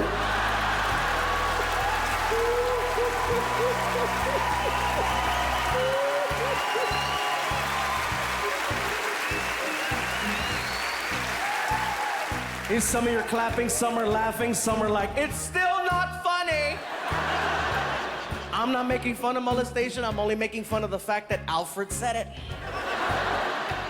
It's all tense now, huh? Some people are over there now, they gotta go pee. Go ahead, go pee. Go ahead. They're freaking out. Hello, I'm not TV, I'm right here. I told the venue too. I said, you know what they gotta do for the special? They gotta put speakers in the bathroom under the toilets. So when people get up like that to go pee, I can mess them up and go, welcome to the restroom. If you need to go pee-pee, please use stall number 1. If you need to go po-po, please use stall number 2. Thank you. Bienvenidos al baño. Si necesitas hacer pipí, usa el cuarto número 1. Si necesitas hacer caca, usa el cuarto número 2. Gracias. Equal opportunity, right?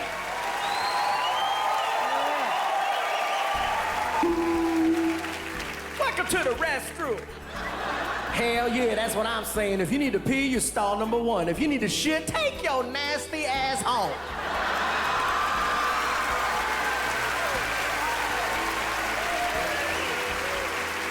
Some of you are laughing, some of you are like, stop doing those voices.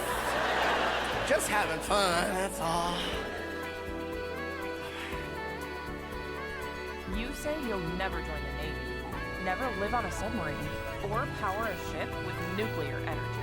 Joining the Navy sounds crazy. Saying never actually is. Learn why at Navy.com. America's Navy, forged by the sea. Chesapeake Regional Healthcare brings leading-edge technology and compassionate care to you. With more than 600 physicians, 75 specialties, and 50 locations. Find a doctor, specialist, or practice at innovativeforlife.com. Hey, Hampton Roads homeowners. Chris Subiando here, founder of WSC Smart Home Designers. Quick question. How long have you been dealing with tech that underperforms or looks outdated? If the answer is too long, WSC can fix that.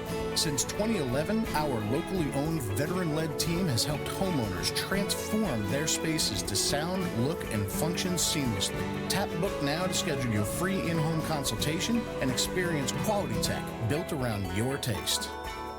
It's a woman, especially in a family, right? That's another burden of the woman. The whole thing falls on you. The whole thing. You know, we thought it was going to be different. We were going to be the first generation of guys. We're going to pitch in 50-50. Anything you do, we're going to do too. 50-50. Our dads didn't do it, but we're going to do it. 50-50. Didn't work out. It can't be 50-50 because we don't like these kids half as much as you do. It's a lot of work. The whole thing's a lot of work. A lot of work. I haven't slept in 9 years. 9 years, no sleep. No sleep in 9 years. I knew the baby part, I knew that. I didn't know you don't sleep for the rest of your life. Did not know that. You lay down like you're sleeping. You close your eyes like you're sleeping. But you're listening for trouble 24 hours a day. My little one threw up off the top bunk bed. All I had to hear in my sleep was, she doesn't even know what's happening yet. And I am running like a Marine in his underwear, grabbing anything that looks like a bucket, a cat, the pillow. You don't find anything, just go with your hand, just do it, just do it. I'll catch it, I'll deal with it, just do it in my hands.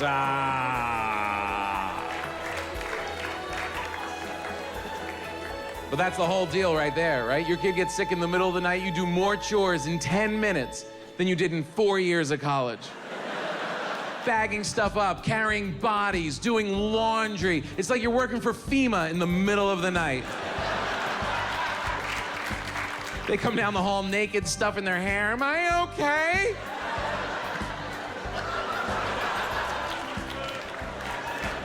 Go stand in the tub. Stand in the...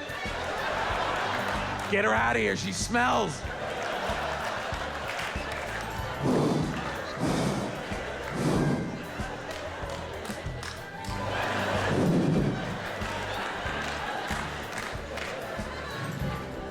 And the only thing we have to clean in my house is all natural cleaners. My wife wants to save the planet with orange peel mist. It's like, it really works. No, it doesn't. They wouldn't have invented all these other products if orange juice did the trick. Your kid throws up, you don't care about the planet. You want to see Mr. Clean. You want that bald bastard just smiling at you. His tight shirt and an earring. You don't know if he's gay or straight or a pirate. Just looking at you like, yeah, I might kill your cat, but I'll leave this place smelling like lemons.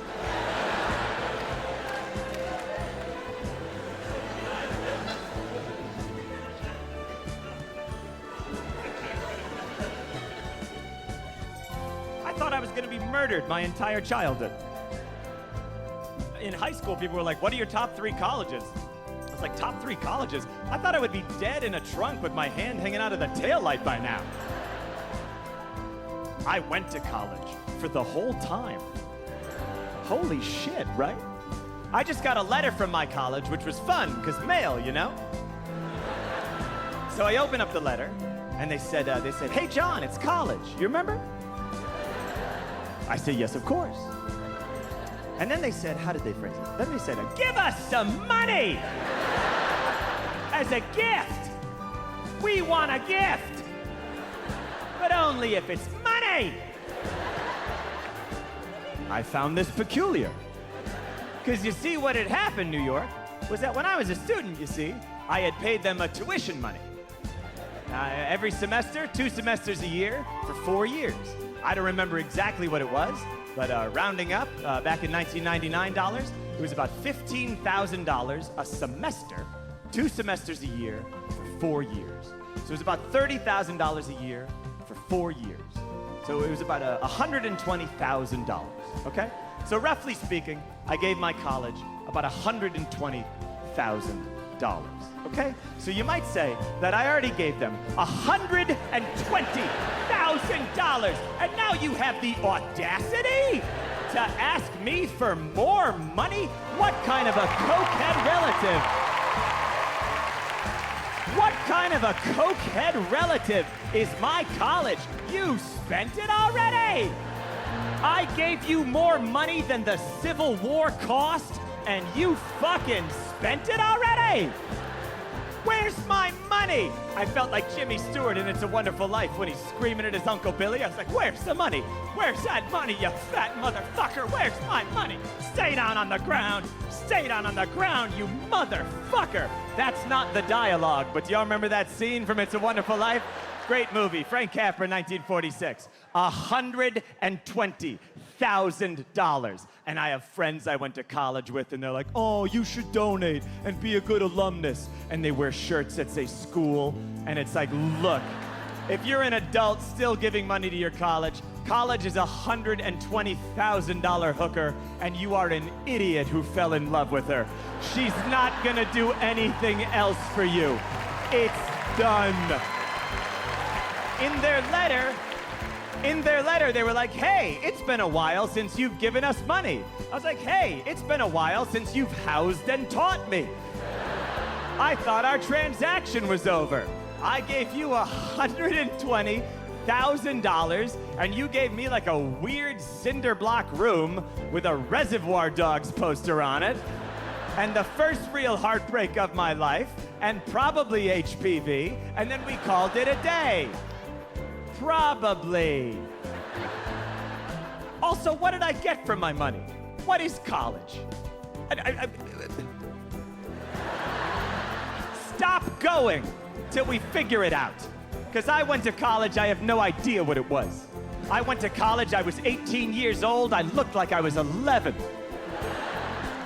I lived like a goddamn Ninja Turtle.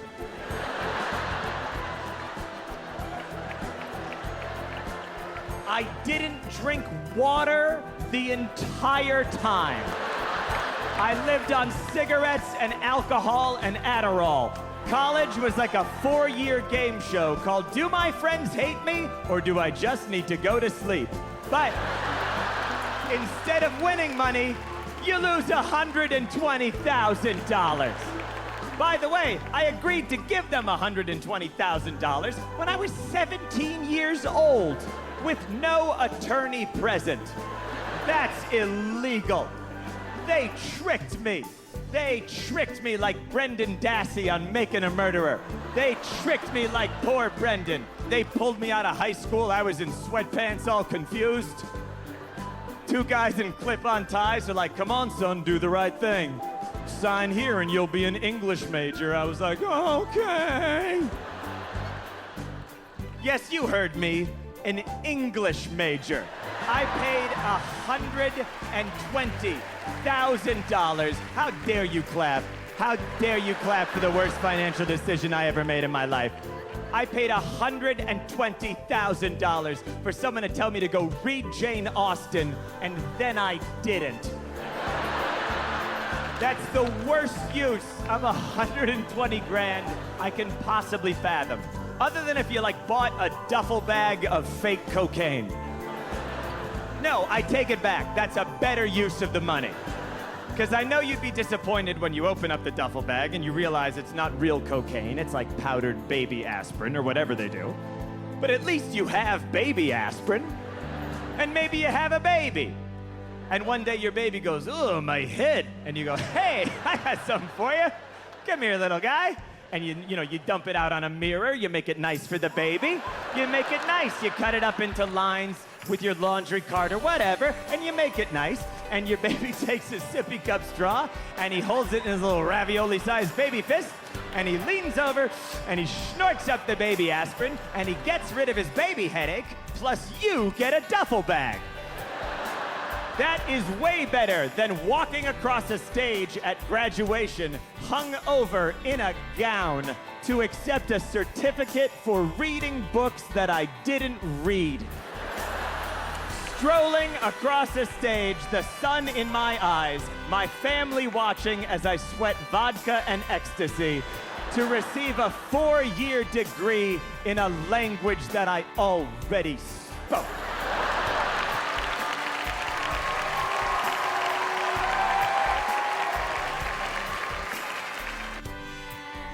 You say you'll never join the Navy. That you never track storms brewing in the Atlantic. And skydiving could never be part of your commute. You'd never climb Mount Fuji on a port visit. But fly so fast, you break the sound barrier. Joining the Navy sounds crazy. Saying never actually is. Start your journey at Navy.com. America's Navy, forged by the sea. Your to-do list called laundry, emails, that yoga class you keep meaning to try. And oh yeah, your digestive health. Good news. Garden of Life has you covered with doctor-formulated women's once-daily probiotic. The #1 probiotic brand for women with 16 clinical studied strains to support digestive, immune, and vaginal health. 1 capsule a day, one less thing on your list. Start your wellness journey today with Garden of Life. I wish I could be a singer, man. I'd probably start off in Las Vegas. Who's been in Las Vegas? Come on. Woo! They got the cheesiest lounge acts, don't they?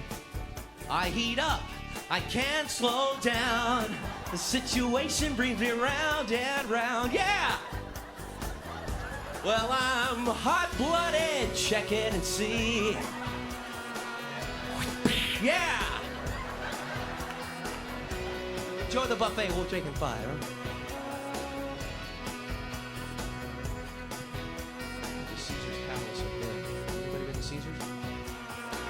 Those big statues are like really huge, they're all huge and stuff. They got little peckers like that big,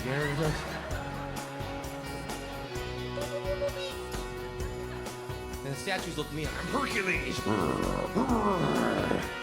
I am Zeus. My little peepee, my little nut right there.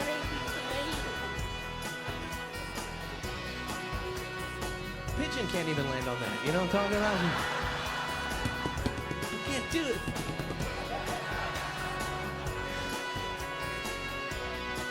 They should make a black statue. That's what they should make. Come on, give the brothers a shot. What's up? People, you going to the casino? Let's go. Oh, what the hell is that thing? Yeah.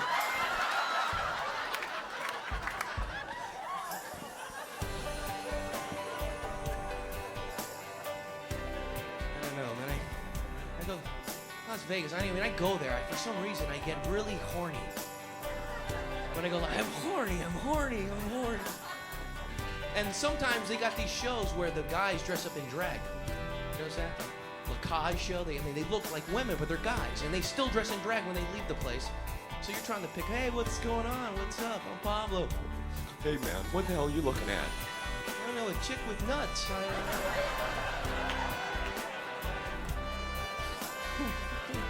don't know. Spock, what is it? We don't know. I tried to go to college. I did attempt that. Like, I did try. I went to a community college for 1 year and did not have 1 credit to show for it. That's worse than not going. I took all remedial classes, which remedial is basically when they're like, look, we have no idea how your high school let you leave. Yeah. We're shocked about it, and we're going to look into it, but until then, here are some classes you can take that affect nobody.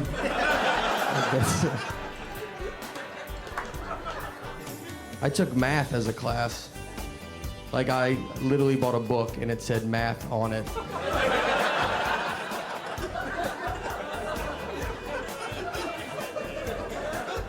I took reading as well. Yeah. I really did. I drove to that class. You know what that feels like? I've driven to a reading class. I'm not even an immigrant. I'm from here.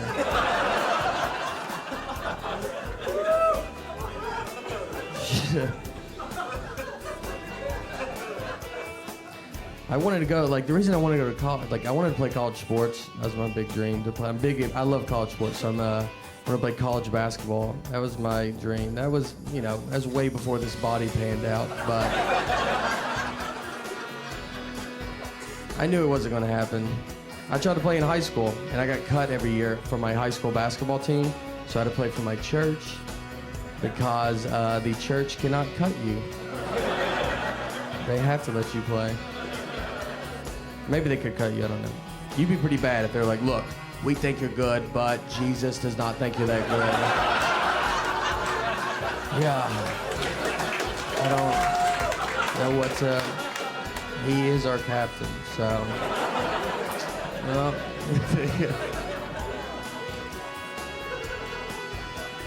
Church ball was a lot different, too, because we played, it was half court, no three-point line. We played on carpet. That's your first sign it's not going to count. They didn't give us a basketball. We didn't have a ball. We would just stay in there and play on honesty. So you'd be like, I just made it. It was like, oh, that's a good shot. You're really good. I stole it. I forgive you for stealing it. And they're like, oh, these guys are nice. Everybody's real nice around here. But politicians have a lot to deal with these days, man. It's a different world. You know who I feel bad for? Arab Americans who truly want to get into crop dusting.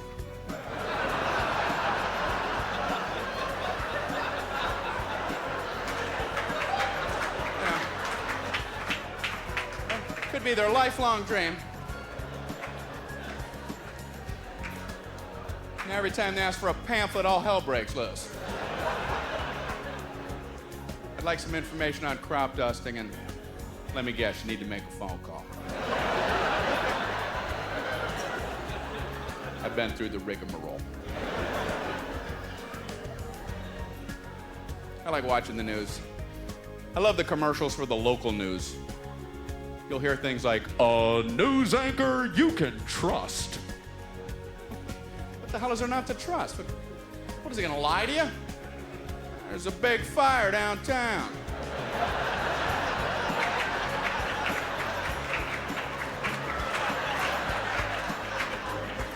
Maybe. I don't know if I trust this guy. I don't know. There's something about him. I can't put my finger upon it. Something not right. Another one you'll hear, a news team that cares. They don't care on the other channel? Like you click over there, a major highway is closed down tonight, but hey, I don't drive home that way. Oh, turn it back to the team that cares. These two are surly. I've had it with their uncaring ways. You know what I saw on the news, and I'm not making this up at all? There's a United States spy named Brian Regan. Brian Regan, same spelling. It's unbelievable. And when that trial started, he's in jail for the rest of his life for espionage, for selling secrets to Libya and Iraq. And when that trial started, I knew nothing about that guy. Had the news on in the background, and I'm not really paying attention. I'm doing a crossword puzzle, and I hear, "It's unclear whether the charges against Brian Regan will lead to his execution."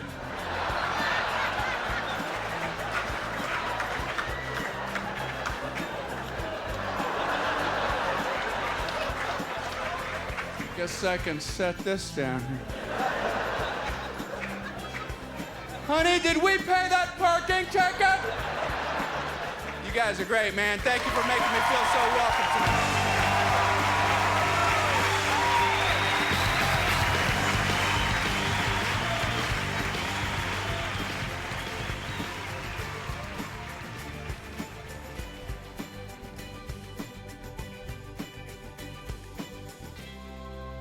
Perfecting your sourdough recipe, that's an art.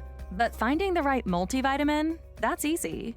Garden of Life Organic Women's Once Daily Multivitamin is made from over 30 certified organic fruits, vegetables, and herbs, all in one daily tablet.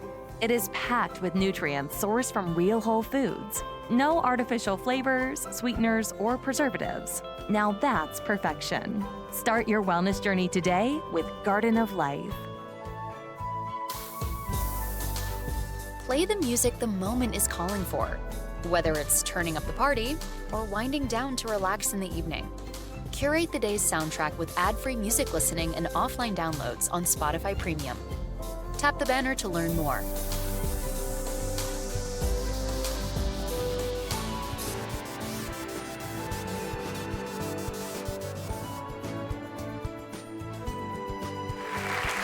Please welcome to the stage my friend. He's very, very funny. Mitch Hedberg.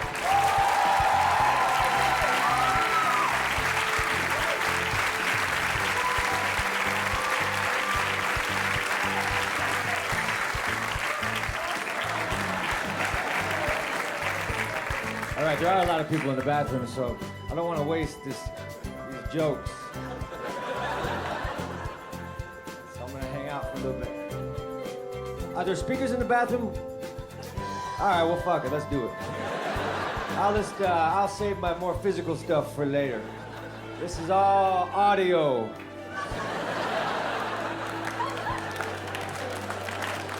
To the people in the bathroom. How's it going in there? That's old shit. You know, this improv sign is all over. All the improvs have it. And the one in Tempe, Arizona, the improv in Tempe, the sign is made out of gold. I swear to God. And at the end of the week, the dude wasn't gonna pay me, so I stole the M. Because the M seems like it weighs the most. Followed by the R. Then the P. The P was one little thing away from being just as heavy as the R. Then I had a gold M, and I said, "You want to buy a gold M?" And the dude said, "No, what the fuck do I need a gold M for?" "Well, how about a gold W?"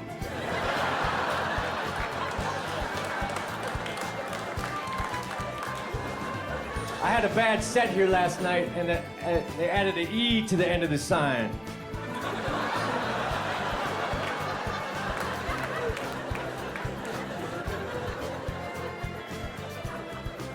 Now let me ask you this.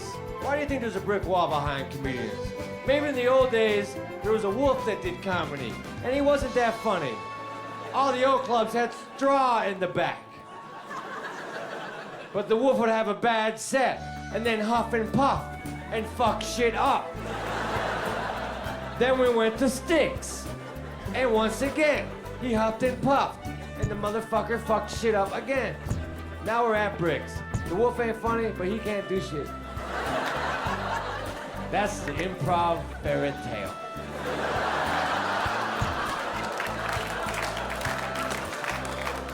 When I was in the DC Improv, they would use my name for everything, and it was embarrassing. Like after the show, I'd go hang out in the green room, and like there'd be maybe 2 people who wanted me to say hi or take a picture, but 2 people out of 200.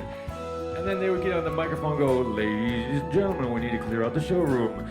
Mitch Hedberg is not here anymore. For 2 fucking people. So that means 198 people were saying, who the fuck gives a shit? Then they would say, it goes on, listen to some more. Then they would say, ladies and gentlemen, please do not yell bitches jokes during the performance. Because like one guy yelled a joke out and I got upset because he was too drunk. Anyway, fuck it, I gotta work on that, but it's so fucking funny. They were using my name and making me look like an asshole. Trust me, it's hilarious. Go into my head, then come back out and tell me I'm wrong.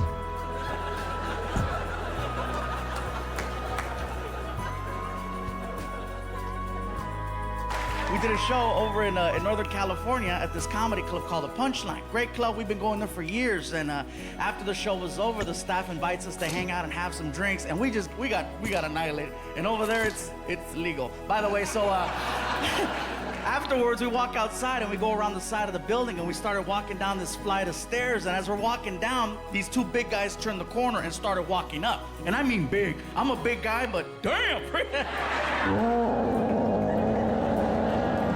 And I saw that, and I was like, Martin, back up, back up, back up, back up, back up, back up, back up. And Martin's drunk and brave. Bro, you look weak backing up. I go, shut up, I look alive. And the guys get to the top of the stairs, and I'm thinking, oh, they're gonna keep going. But they don't. They get right in our face. And as soon as the guy got right here, in my mind, I was already canceling credit cards.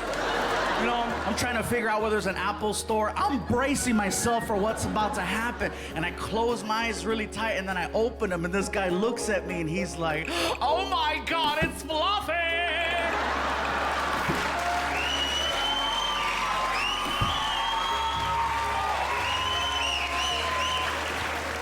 Oh, he kept going. Look at you. You are so fluffy. You are so fluffy. Touch him, touch him, touch him. You're like a standing Tempur-Pedic. Yes, you are. And I'm like, what the hell? I'm drunk, so I'm like, what's going on?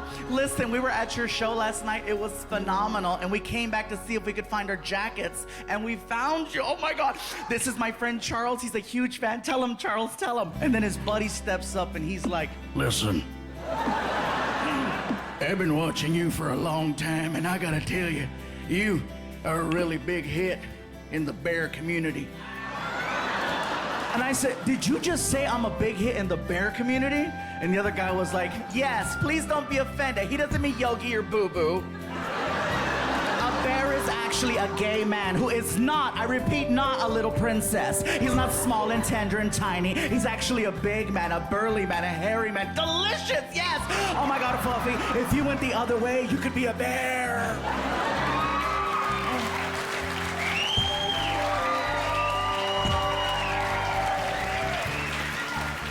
And I look at his friend Charles, and his friend Charles is like, now listen, we're not trying to freak you out. We just want you to know you have an alternative fan base you might not be aware of. We love you, we support you, we just want you to acknowledge us. And now that you know the truth, would you still be willing to give a bear a picture? I go, dude, no, I don't care if I'm drunk, bro, let's take a picture. And now, do you think we could steal a hug? I understand if that's not okay because, you know, I go, dude, I don't care if you're gay, bro. I'm not homophobic. I go, Charles, you want a hug? Come here. And people are like, really? You would hug 2 big gay men? Absolutely. Shoot, a second ago, I thought they were killers.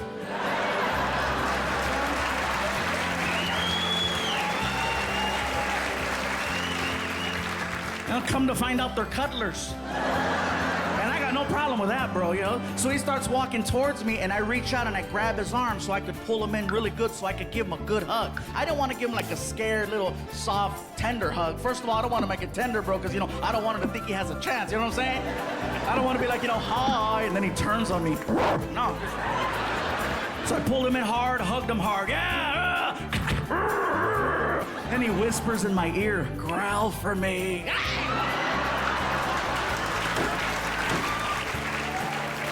Oh, I told my girl what happened. I was like, baby, you really better not mess up, because now I have options.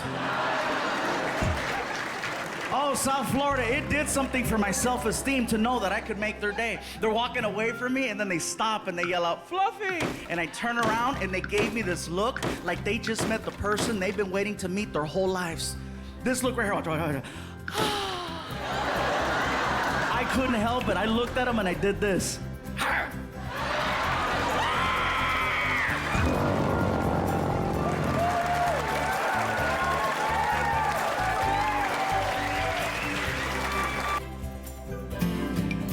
Hey, Hampton Roads homeowners. Chris Subiando here, founder of WSC Smart Home Designers. Quick question. How long have you been dealing with tech that underperforms or looks outdated? If the answer is too long, WSC can fix that. Since 2011, our locally owned veteran-led team has helped homeowners transform their spaces to sound, look, and function seamlessly. Tap Book now to schedule your free in-home consultation and experience quality tech built around your taste. Gain Super Flings are here to take your laundry to the next level. Talking about Gain Super Flings. Super size laundry packs. These things are huge. Super fresh, super clean. Gain Super Flings. Gain Super Flings laundry packs have 4 times the Oxy cleaning power and 3 times the Febreze freshness versus Gain Original Liquid. Super fresh, super clean. Gain Super Flings. Gain Super Flings for next level laundry. Flew out here.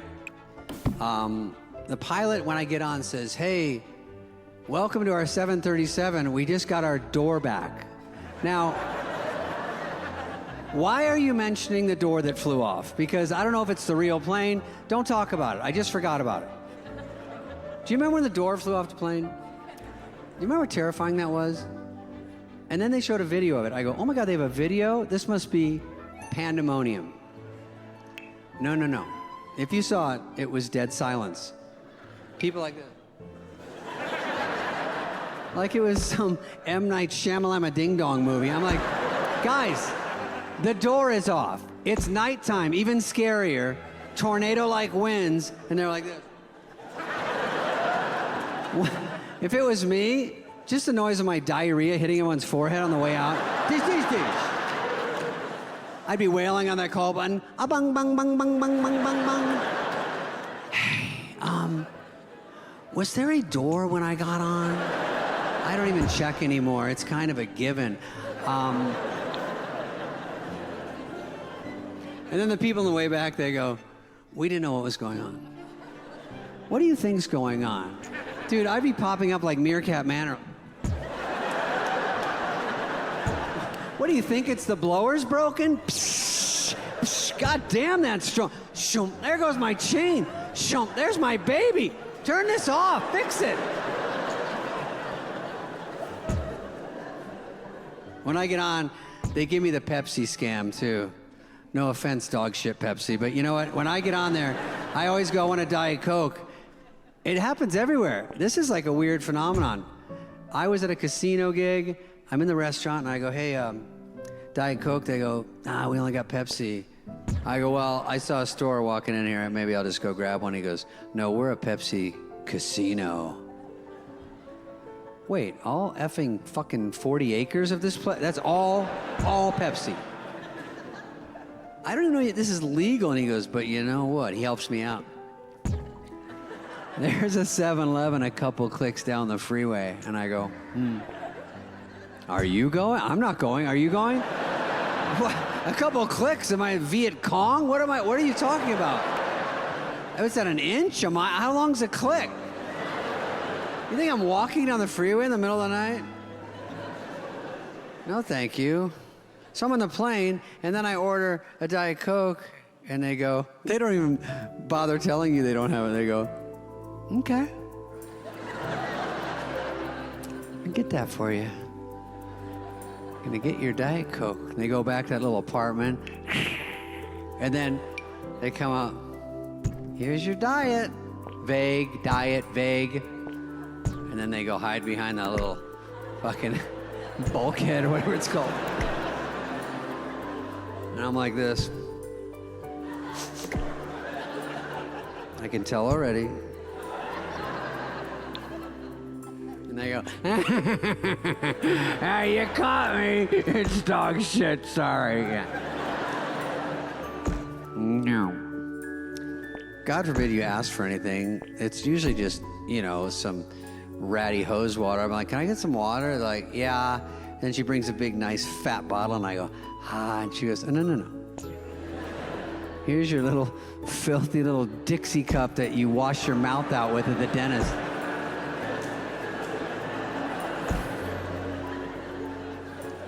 Can I take that? I'm not done yet. Crunch. There you go. Then she comes by later with a gerbil feeder. I'm like, then right before we land, she's got the iron. I'm like, it's fucking steam, dude. I'm not gonna walk you through all of them. All right, so. It's weird to be a recovering drug addict. It was weird to be a drug addict, but at least I was on drugs. It's strange sometimes. You know, like, I'm doing great, but when I'm alone, I'm with the person that tried to kill me. Sometimes I walk past a mirror, I'm like, oh great, this fucking guy again, Jesus. That is kind of a creepy feeling sometimes, but it's also a nice feeling. It gives me a strange kind of confidence sometimes. Because, like, look, I used to care what everyone thought about me so much. It was all I cared about. All I cared about was what other people thought of me. And I don't anymore. And I don't because I can honestly say, what is someone gonna do to me that's worse than what I would do to myself? What are you gonna cancel John Mulaney? I'll kill him. I almost did. I was in a museum in Detroit with my son. I was pushing him in a stroller through this big room where they have all these Diego Rivera murals. And I was explaining to my son, Malcolm, he was about 9 months at the time, how Diego Rivera was brilliant but a communist. And Malcolm was just blowing kisses to inanimate objects and crossing his eyes as he shit his diaper. And I'd never been out with him and had to change a diaper alone in public before. So I went up to the museum docent and I said, is there anywhere I can change my baby? And she goes, yeah, the men's room would be fine. I go, okay. And I push him in the men's room and I walk in there and I look on the wall.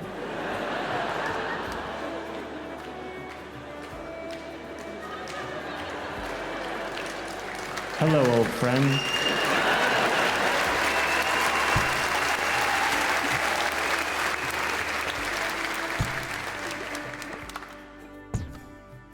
Do you want free internet forever? Yeah, we thought so. That's why Spectrum is giving you just that. Free fiber-powered internet forever when you switch and get 4 mobile lines from Spectrum. No internet bills, no taxes, no late fees. Just fast fiber-powered internet. Call 833-901-0178 to find out how. But hurry, this deal won't last forever. Once more, 833-901-0178. Or visit spectrum.com/freeforever to learn more. Invest 529, helping families save in the new year for their education goals. Learn how you can start 2026 strong with a 529 account at invest529.com. Paying extra for tire care is BS. You know, bad service. So at Midas, we're rolling out our BS-free tire guarantee, included with paid installation and tax on every purchase. You'll pay nothing for flat replacements, nada for flat repairs, and zilch for tire rotations every 5,000 miles. That's $0 for all that. So with this limited lifetime tire guarantee, you'll pay a whole lot of nothing compared to what the other guys charge for tire care. That's the BS-free tire guarantee, only at Midas. Thank you very much. Yes, indeed. You look great. It looks like you lost weight. Good for you. You look nice. Sincerely, many, many thanks. It means a lot that you're here. A big round of applause for the Tom Papa dancers.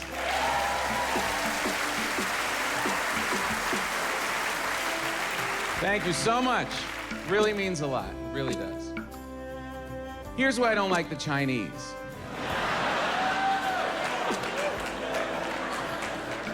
Not some of them, all of them. I'm scared of the Chinese. I'm scared of the Chinese. And I know fear comes from ignorance, and I am ignorant of that culture. But I'll bet most of you are ignorant of the Chinese culture. Go to Chinatown and go to a grocery store and look at what they consider food. And you tell me you understand the Chinese. Bags of salted squirrel faces. Baby alligators, this big, this big. I've never seen an alligator this big. Not on the internet, not on Discovery, not in a museum. It's like they don't exist. Go to Chinatown, there's boxes filled with them with scoopers like you're getting gummy bears at the fair. There's always a fish tank out front with black water in it. You think nothing's in it. You come up, tap on the glass. Something comes up, spits at you, yells, and goes back down. Was that a fish or a man? Are they selling or does he work here? All right. What other culture has buckets of live frogs out front of every storefront? Who? And not just the food store, the bank, the electronics store. Everyone in Chinatown is in the live frog business. Well, let's educate ourselves. Let's not be so ignorant. Let's learn a little bit. We'll take 6, please. Give us 6 live frogs. They bag them up for you. You get them home to your place. What's your next move? How are you killing 6 live frogs on your own? Are you just gonna get little pillows and put them over their face? Let it go, Froggy, let it go.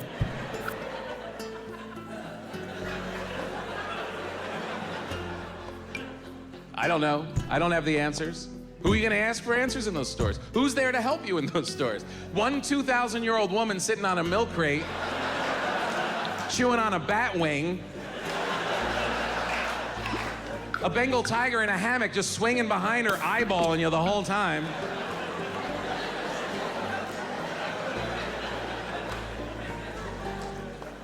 You go to the register, no people at the register, just cats. Cats working the register. Smoking cigarettes, playing scratch-off lottery games, eating Fig Newtons with no labels on them. Scary, scary people. And we owe them $4 trillion.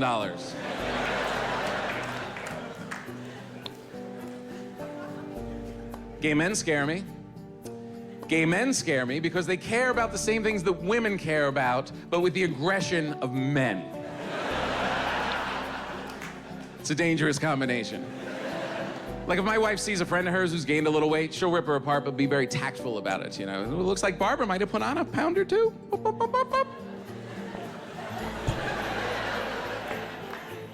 Our gay friend's like, please, she's a walrus.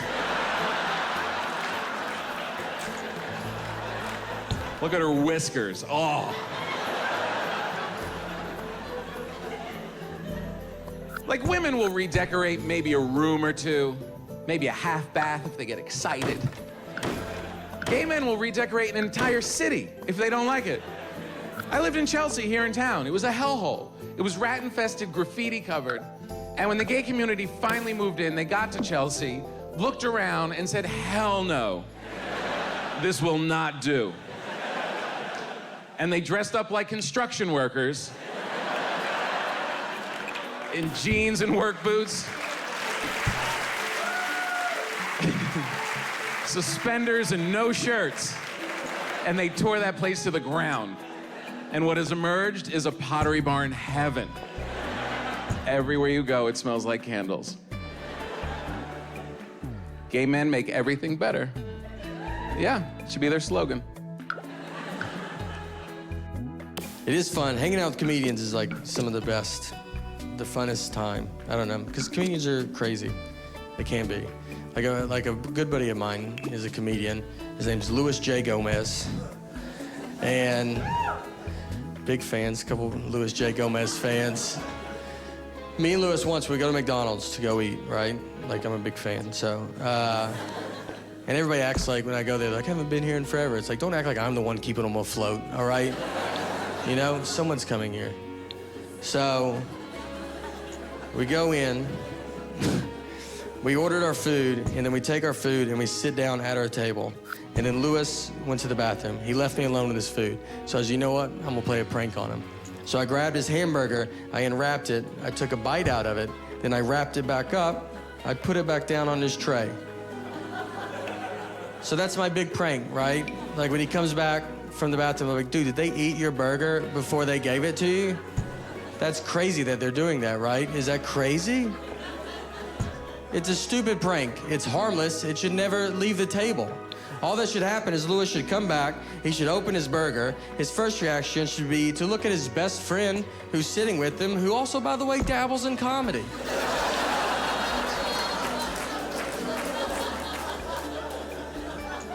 And just be like, hey, I just wanted to run this by you before I unexpectedly go freak out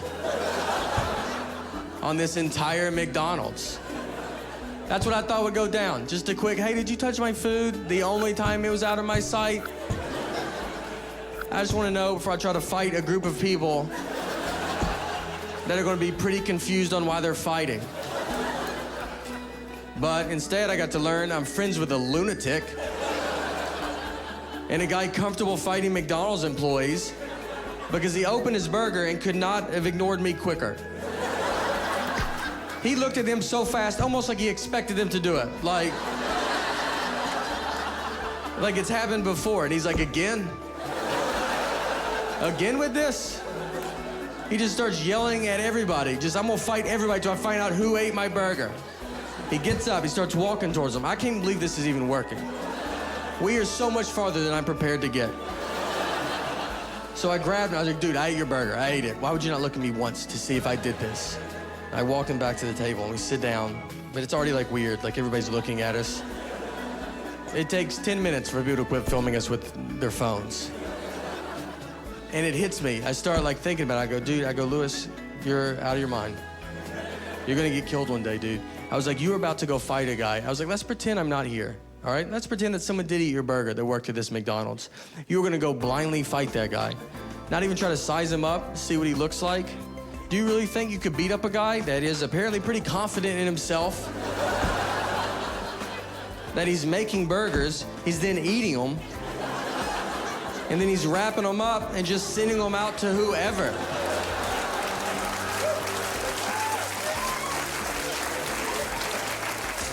You don't think that guy's probably the greatest fighter of all time? I think you're gonna walk to that McDonald's counter and be like, who ate my burger? And all the McDonald's employees are gonna part ways. They know exactly who you're talking about. In the very back, you're gonna see a guy cracking his neck. He's got his fist in the fryer, doesn't even know it. He's just warming his hands up.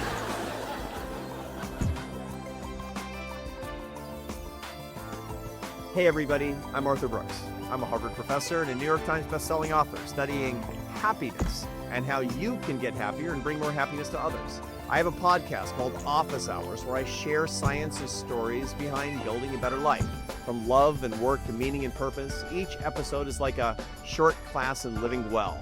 Practical, research-backed, and made for people who want to get happier every day. So listen to Office Hours with me, Arthur Brooks, on Spotify and start building the life that you really want. The scariest moment of my parenting career, I tucked my daughter into bed, walked down the hallway, tucked my son into bed, walked back down the hallway, past my daughter's room, and I heard her say, Daddy, come here. And I opened up the door, I said, what's up, Tootsie Pop? And she said, I was just scratching my privates, but then they got all tingly.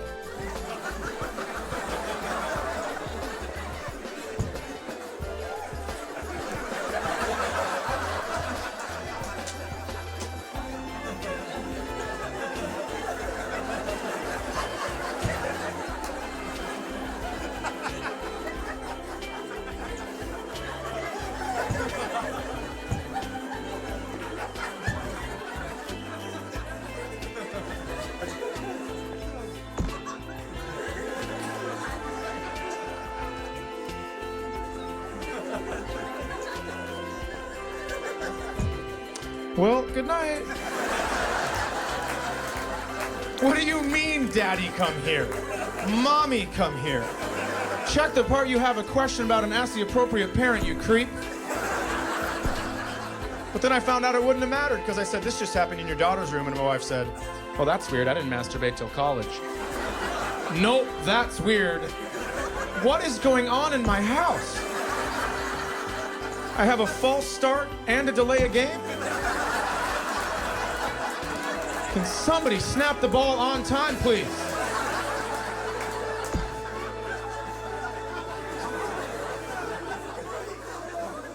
And my son knew when to ask me questions about that. He was taking a bath one time when he was younger, and he called me into the bathroom, and I opened up the door. I said, "Hey, how's it going?" He stood up and he goes, "Look at how strong I can make it."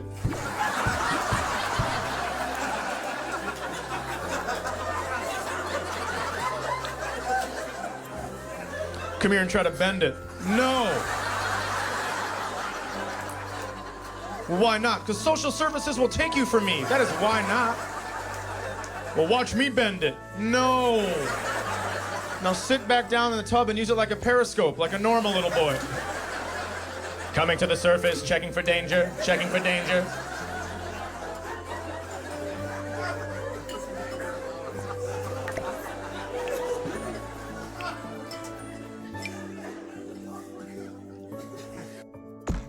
I was released from the hospital the day after the surgery. They gave me painkillers.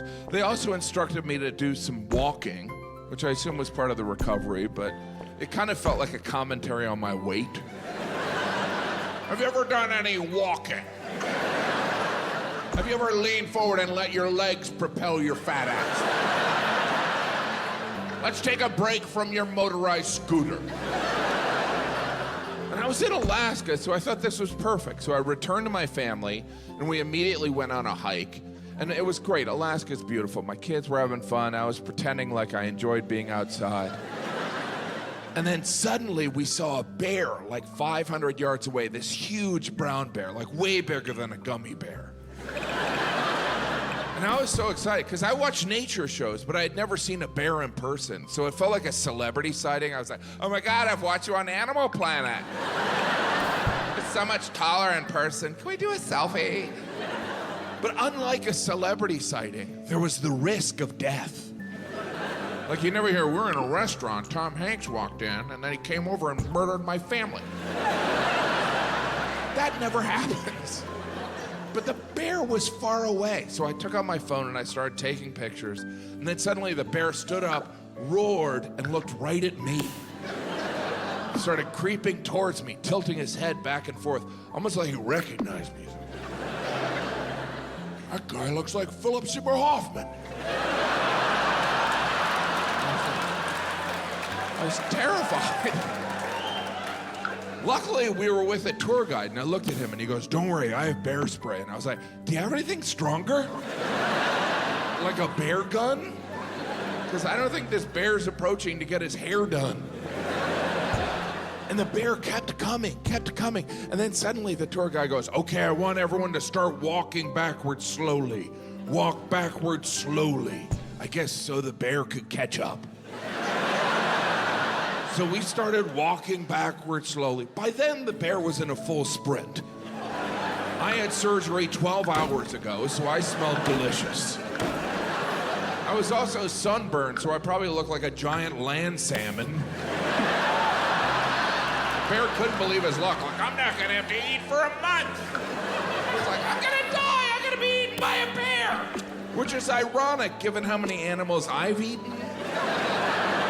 So I started humming Circle of Life and continued walking backwards slowly. I should point out, it's not like we were walking backwards slowly to a car or a cabin. We were walking backwards slowly to nothing. It probably looked like we were teasing the bear, like, come and get it, Mr. Bear. You looking to get a little grizzly? Craving a little 2XL, are you? And before you knew it, the bear was upon us, and he killed us, and we died. Such a bloody mess. No, what really happened is at one point, the tour guide pulled out this thing. It looked like a pen. I was like, great, he's gonna ask for the bear's autograph. And I learned later on it was a bear flare, and he squeezed it, and this tiny fireball went out towards the bear, and I was like, oh good, something to anger the bear. But the fireball bounced off the bear stopped, and then just ran the other way like it forgot something at home. And we all looked at each other like, oh my gosh, that just happened. And that's a true story. Well, most of that's true. Well, it's all true, except there was no bear.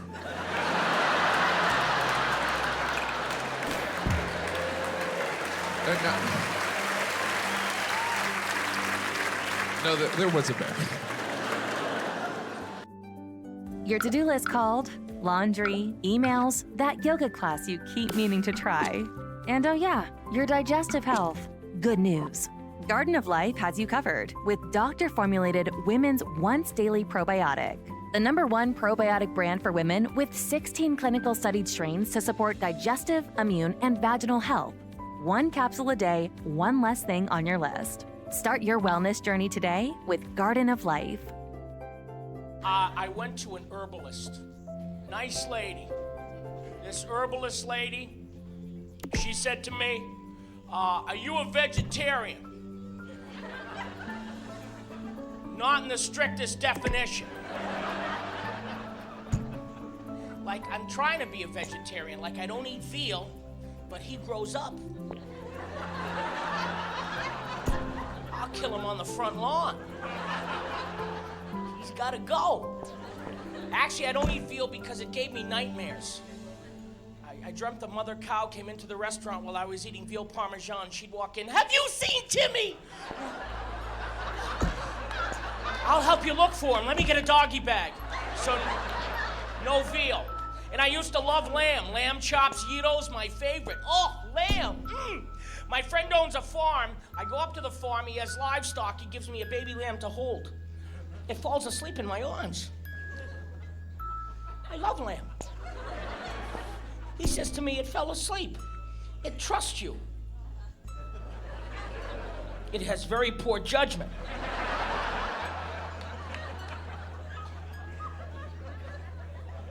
I'm petting this lamb knowing I'm never gonna have lamb again. And he said, would you like to see the cows now? Hell no! I'll see them at McDonald's. So this herbalist lady, she was healthy, she really was. She was in her 50s, she looked 30. She was doing something right. So I wanted to listen and learn. But she said to me, I want you to cleanse your system. So for the first month, I want you to juice. To juice. What? Juice is not a verb. What do you want me to do? She just wanted me to have juice to eat. That's it. Just juice. She sold me a juicer. I thought it was a wood chipper. You can juice stuff I didn't know had juice in it. And I can't have just juice. I don't do well. Third day, I juiced a ham.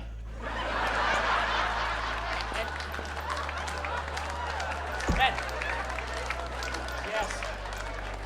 She called me up. How you doing? I'm juicing. Let me get this Krispy Kreme in here. We'll be good to go.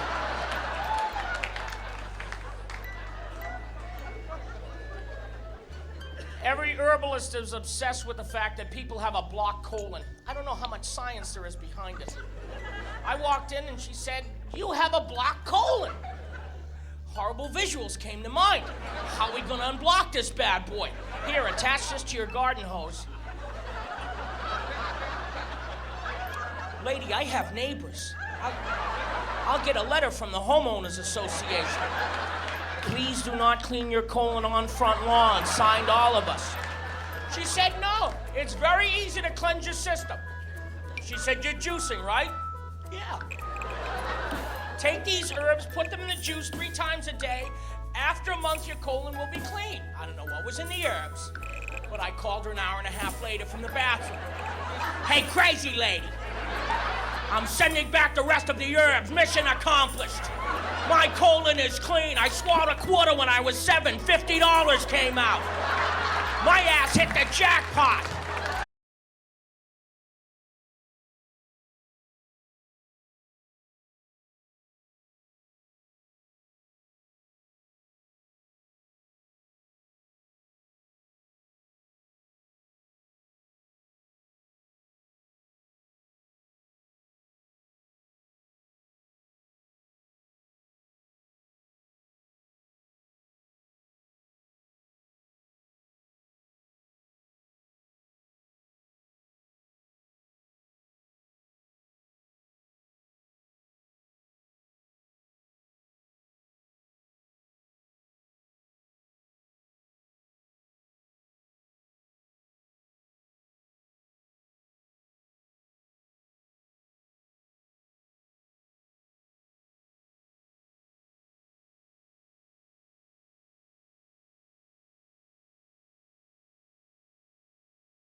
didn't think nothing of it. You know, he's like, what's on the bus? I'm like, just more Mexicans. You know.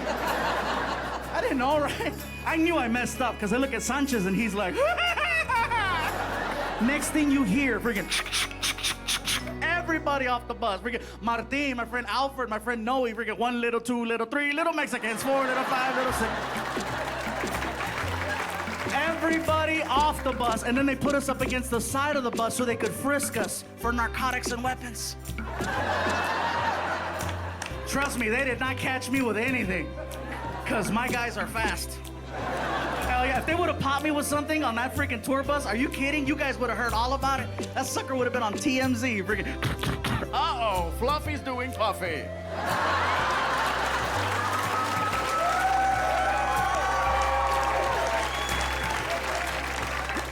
I'm gonna tell you guys the saddest part of that whole situation was being on the side of the road, being harassed by immigration, okay? Meanwhile, there are cars driving past the same checkpoint, and I'm getting recognized. And not only am I fairly recognizable from almost any angle, I'm touching a bus that has my name and my face to confirm that's who we thought it was. So I'm against the bus, and this guy's got his hand on my butt, and meanwhile, from behind, I hear this.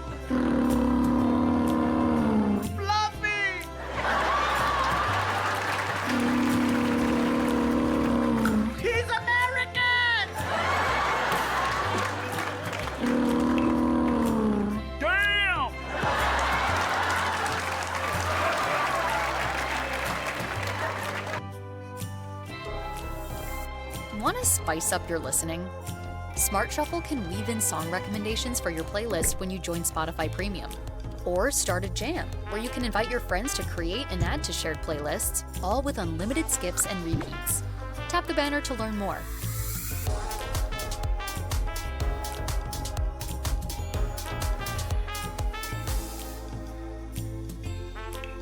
All right, I see the judgmental faces out there. I see the judgmental faces, but I ask you this, Milwaukee, who are you to judge?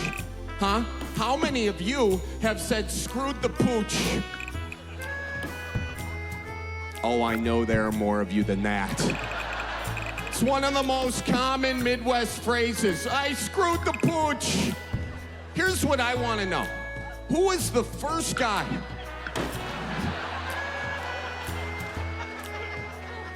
to walk into a room and say, I screwed the pooch? Forget about that guy for a second. Who was his mom?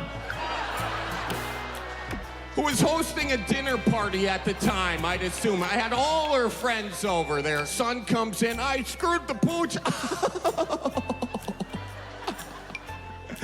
Kids these days, they say the darndest things, don't they? The dab, you know, and the wop, and screwed the pooch. It just means he made a mistake. That's all it means. Very innocent. He made a mistake. Todd, where the hell is Baxter? Anyways, I got a little off track. Let's go back to when I got fired from my job. So after I lost that job in Texas, I moved out to Los Angeles, and I decided to become a red carpet reporter.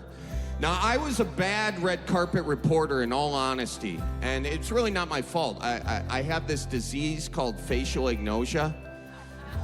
No, it's not funny. It's very serious. What it means is I have a hard time telling the difference between faces because I didn't do any research before the red carpet. But I tell you what I did notice on the red carpet.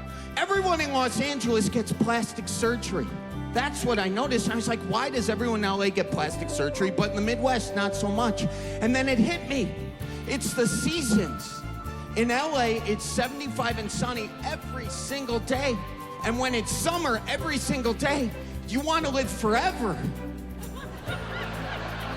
So you get the Botox and the fillers and the whatnots and your hoo-has and the calf jobs.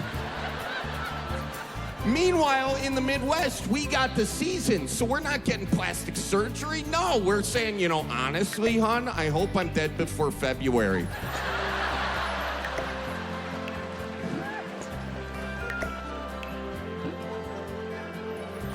No, it's tough being a Midwest guy in LA. It was tough. I was always holding doors for people who didn't want them held for you. You know, I held the elevator even. I was that guy, you know, making it awkward. I'd pick up names people were dropping all the time, you know, like, there's your Tom Hanks, sir. By the way, my dad knows Tom, too. Tom, the taxidermist over there in Ashwaubenon, he's a real good guy, you know. I was walking down the street waving to everybody. They were like, I thought Jeffrey Dahmer died, you know? And... Okay, that cannot be what you laugh the hardest at in this special, please. Can we edit out the laughs for that joke? That would be nice. No, my parents loved us. It's just like they were the cops, you know? And we were criminals. So we didn't get along. We only got along in that way that, like, cops will sometimes be chummy with criminals. Like, when my dad and I would talk, it was like that scene in the movie Heat when Robert De Niro and Al Pacino sit down in that diner. We kind of had that rapport of, like, we're not so different, you and I. You have your law practice, and me, I have all these fucking markers. I guess we both have responsibilities when you look at it that way. My dad would respect it if I could get away with breaking a rule. Like, we had a rule in our house, you were not allowed to watch TV on a school night. So every school night, I would 100% be watching TV. And I would hear my dad coming, I would immediately turn the TV off and grab any book, magazine, periodical, anything. And I'd open it and pretend to be doing homework. My dad would walk in the room and he would go, "What are you doing? Are you watching TV?" And I go, "Nah, man, I'm not watching TV." The TV wouldn't even be dark yet. It would still have like a neon green halo around it. And it'd be sizzling like a glass of Pepsi. And I would look my dad in the eyes and go, "No, I'm just reading this Yellow Pages." I don't know. I'd be a lot better off if I would have studied more when I was growing up, you know? But you know where it all went wrong was the day they started the spelling bee. Because up until that day, I was an idiot, but nobody else knew, you know? And the spelling bee day, you know, popped up. "All right, kids, up against a wall. It's time for public humiliation. Spell a word wrong, sit down in front of your friends. You know, that's great for little egos. Hey, look at me, I'm a moron. I wasn't even close. I was using numbers and stuff." That's why I admired that kid who spelled it wrong on purpose so he could sit down, you know? He knew he wasn't gonna win, so why stand there for 3 hours? First round, cat, K-A-T, I'm out of here. Then as he passed you, I know there's 2 T's. I remember my teacher asked me, "Brian, what's the I before E rule?" I before E, always. What are you, an idiot, Brian? Well, apparently. So she explains it, "No, Brian, it's I before E, except after C, and when sounding like A, as a neighboring way, and on weekends and holidays, and all throughout May, and you'll always be wrong, no matter what you say." That's a hard rule. That's a rough rule. Plurals were hard, too. "Brian, how do you make a word a plural?" You put a S. You put a S at the end of it. When? On weekends and holidays. No, Brian, no, let me show you. So she asked this kid who knew everything, Erwin, what is he plural for? Ox. Oxen. The farmer used his oxen. Brian, what? Brian, what's the plural for box? Boxen. I bought 2 boxen of donuts. No, Brian, no. Let's try another one. Erwin, what is he plural for? Goose. Geese. I saw a flock of geese. Brian, what? Brian, what's the plural for? Moose. Moosin. I saw a flock of moosin. There are many of them, much moosin. Out in the woods, in the woodsin. The meat's wanting the food is to eating, is it? The meat's wanting the food in the wooding in, is it? And the food in the wooding, is it? Brian. You're an imbecile. Imbecilin'. What, are you speaking German, Brian? Jermaine, Jackson 5, Tito. Brian, what the hell are you talking about? Oh, no. I don't know, really. I think the worst day was the day the science project was due. Waking up that morning, that was fun, huh? Your head'd pop off your pillow. Oh, no. That's due today. I had 9 months to work on it. I did nothing. I have a cardboard box. A boxing. And you'd show up, you're scared because you don't have anything good, and you find out all the other kids, their parents made theirs for them. I hated that, you know? They're backing them in on flatbed trucks. One kid with a volcano. He didn't have to zip up his own pants, but he built a volcano. You had to swing that. I don't know what to do for my project, so I brought in a paper cup filled with dirt, just hoping she'd know I'm an idiot and just walk right on past me. Just as long as I was holding something. What do you have there, Brian? It's a cup of dirt. Just put an F on there and let me go. Well, explain it. Well, it's a cup with dirt in it. I call it cup of dirt. You should move on now. You should go ahead and move on. Head on down the line there. So she went to this one kid. There was a kid in my class. He made the same solar system like 19 years in a row, you know? Bunch of styrofoam balls held together with coat hangers. Hey, you're breaking some new ground there, Copernicus. He's going, the big yellow one's the sun. The yellow one is the sun. Okay, all right, what are these other planets? The big yellow one is the sun. All right, calm down. All right!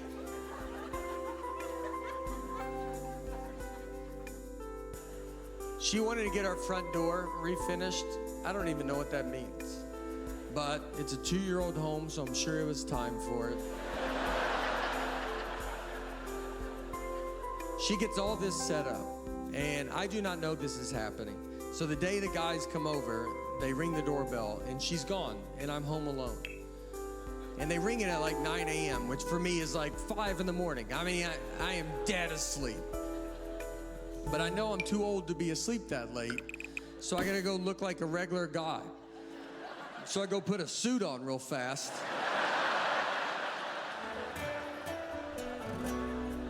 I'm going to the door, trying to look away, like I haven't talked yet. You know, my voice is awful. I'm like, hello, yeah, hello.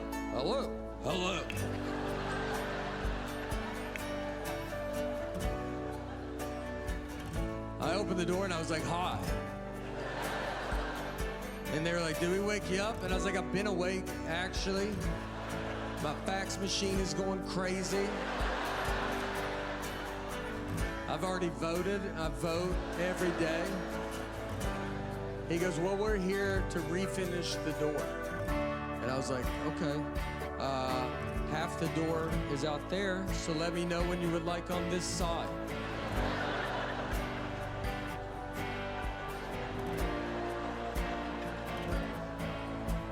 And he goes, well, we have to actually take the front door with us.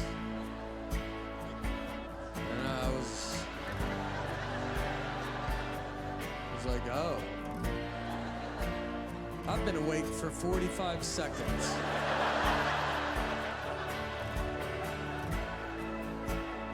And now have to decide, do I give a man I've never seen what I believe is the absolute most crucial part of our home?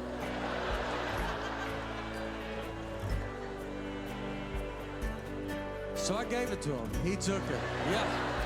I thought, I hope she wanted this. She better not come home and be like, where's the door? Why do you have a suit on and where's the door? Phoenix, thank you so much for coming out. It means the absolute world that you guys show up, and none of that's lost on me. I'm truly grateful. Thank you. They say the recipe for Sprite is lemon and lime, but I tried to make it at home. There's more to it than they act. Want some more homemade Sprite? Not till you figure out what the fuck else is in it.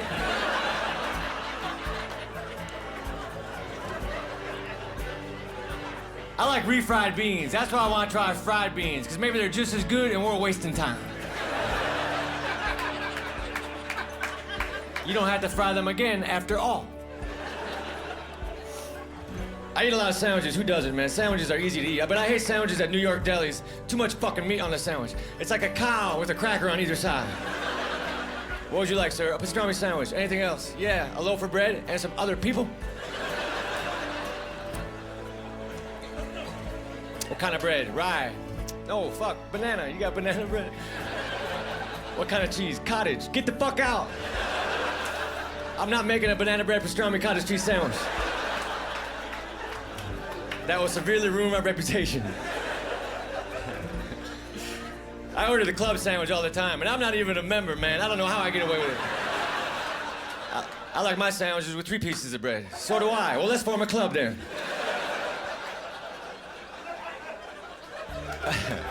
Okay, but we need some more stipulations. Yes, we do. Instead of cutting the sandwich once, let's cut it again.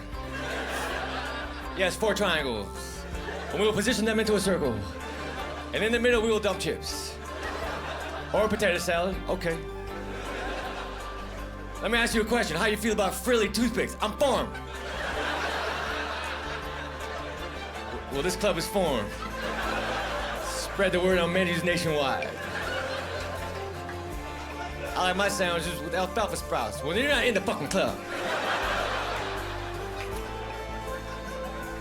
I went to a pizzeria, I ordered a slice of pizza. The fucker gave me the smallest slice possible. If the pizza was a pie chart for what people would do if they found $1 million, the fucker gave me the donate to charity slice. I would like to exchange this for the keep it. Gotta have a drink here. I love the cruise ships with the buffets, I really do. I don't dine on a cruise ship because you make yourself miserable. The first time I walked into a cruise ship gala buffet. Don't cry for me, buffet people. The truth is I never left you. Through all my dieting, my vow resistance, I kept my promise. Don't cry for me, buffet people. Your fears, they are not valid. If you are skinny, stay near the salad.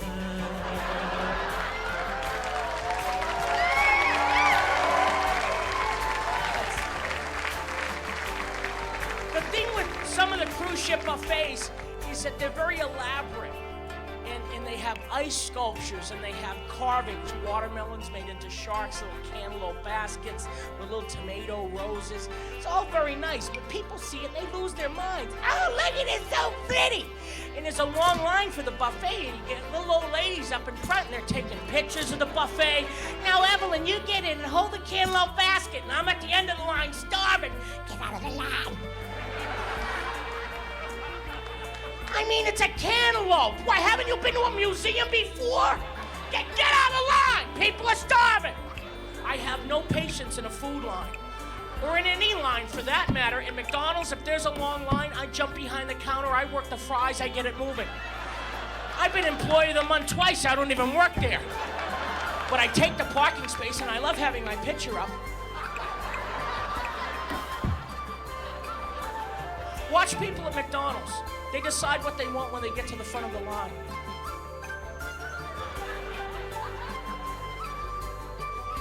Get out of the line.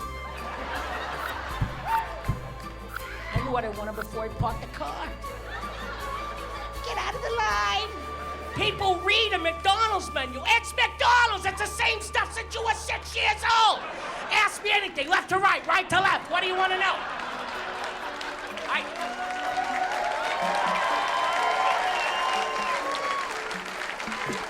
I don't do well in lines. No.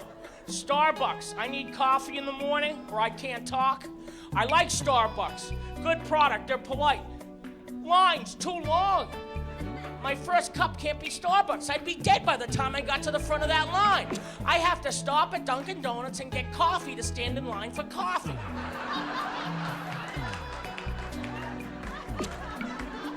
And people stare at you like, I should have done that. Another one's KFC. People stand in line in front of me at KFC. And they're looking at that menu. You know what they have? Chicken. You know what else they got? They got chicken. You want chicken or chicken? Get out of the line. Another one I don't do well.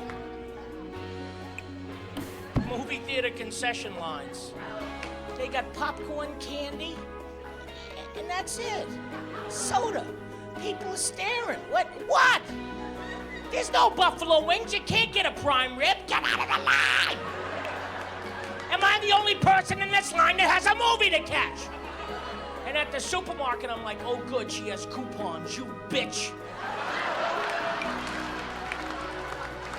I understand you need coupons, but I always get the lady in front of me. I have a coupon somewhere. Let me see where it is. Get out of the line. Good, now write a check for $7. Why would you want to keep that much cash on you? Get out of the line.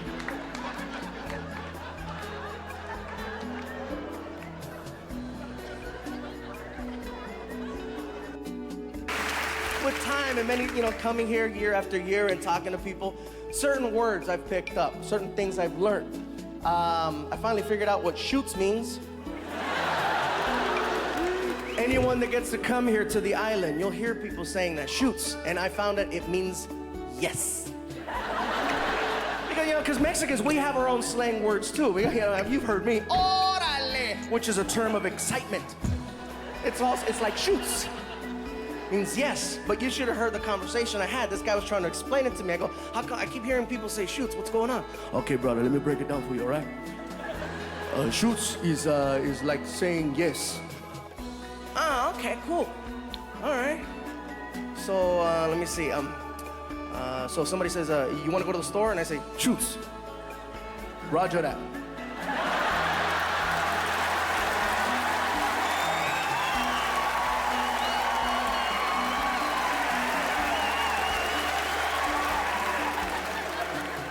Roger that? What does that mean? It means yes. So shoots means yes, and Roger that means yes.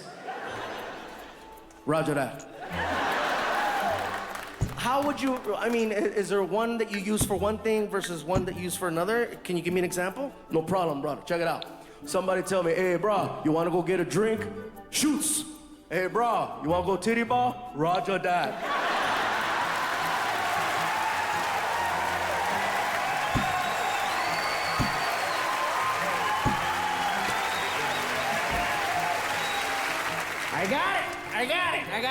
I figured it out.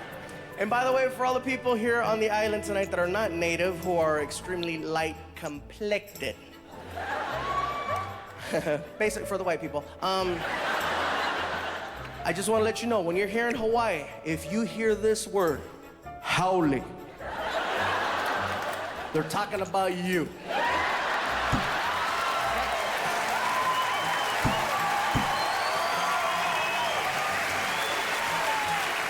Haole is the word to describe white people, and it's not derogatory. I ask questions, and it's not. It's just, and I asked one guy, I said, where did haole come from?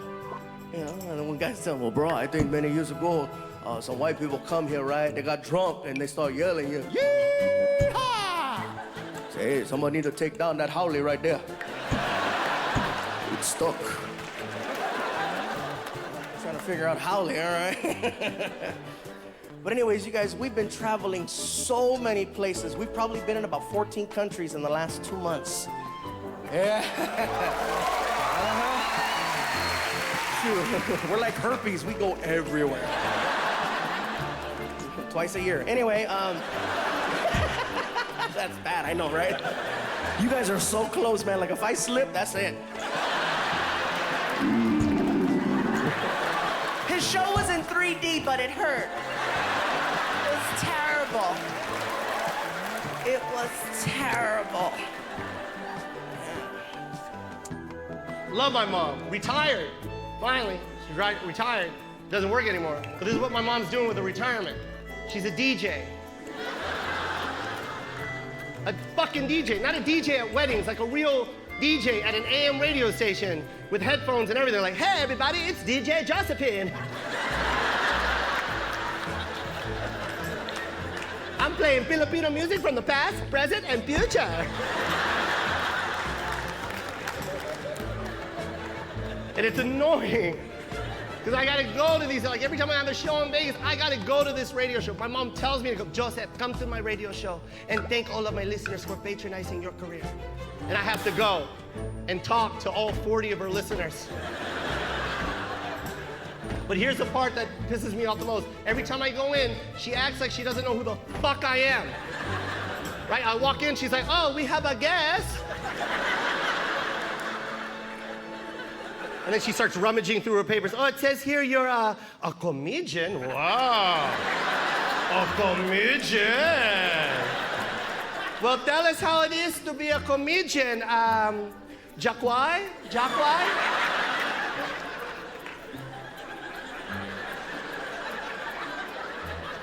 It's Joe Coy. Mom?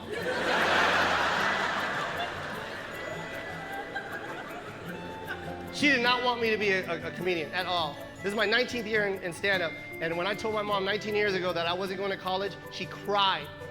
Why, Joseph? Comedian, really? That's what you want to do? There's no future in comedian, Joseph. There's no money to be made in comedian, Joseph. What are you, a clown? You're going to be a clown, Joseph? How about if you get sick, Joseph? There's no health insurance. There's no health insurance. If you get sick, how are you going to pay the doctor? Jokes? Oh, thank you, doctor. What do I owe you? Oh, really? Knock, knock.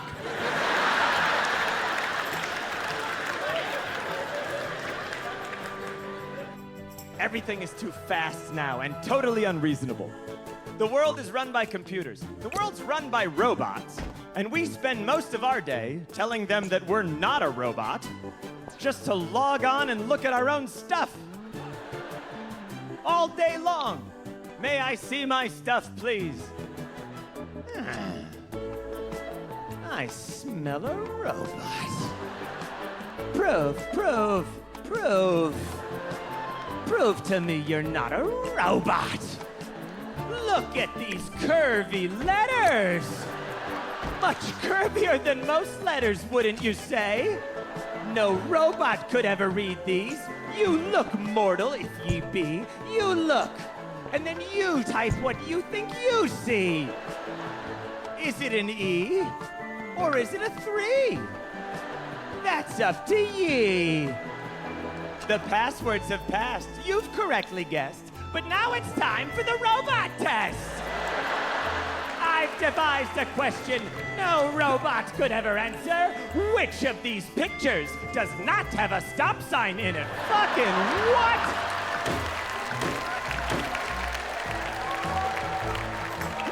You spend most of your day telling a robot that you're not a robot. Think about that for 2 minutes and tell me you don't want to walk into the ocean. I travel with my wife sometimes. We're at a comedy club recently, and sometimes when they introduce you, they play music. You know, you come out to music. And my wife was in the sound booth, and the sound guy asked her, "What kind of music does Brian like?" And she saw a Bee Gees CD. I've got nothing against the Bee Gees, but she didn't know why they were asking. So she goes, "I think he likes the Bee Gees." Here's the song they picked. Please welcome Brian Regan. More than a woman! More than a woman to me! Hey! Yeah. Everybody confused? I like being married, but why is it okay to slam husbands on TV commercials? I don't get that. The wife is always out front in the commercial. My husband is so stupid. He's in the back, tangled up in the blind.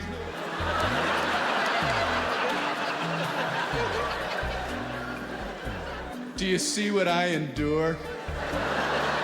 Why, if he were lying face down, he wouldn't have sense enough to turn his head to breathe.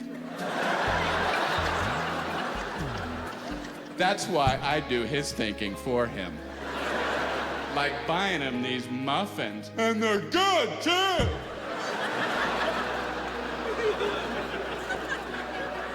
Is they good for me? How the hell would he know? He's got a tiny, dumb little husband brain. He would have no anything like that on his own. Men and women, we think differently about some things, you know? That's good. We're equal but different. And I'll give you an example. My wife and I have a good friend who got divorced about 6 months ago, and neither of us had seen him since his divorce. I went golfing with him last week. First time I'd seen him since then. I get back from golf and my wife goes, "How's Gary?" I don't know.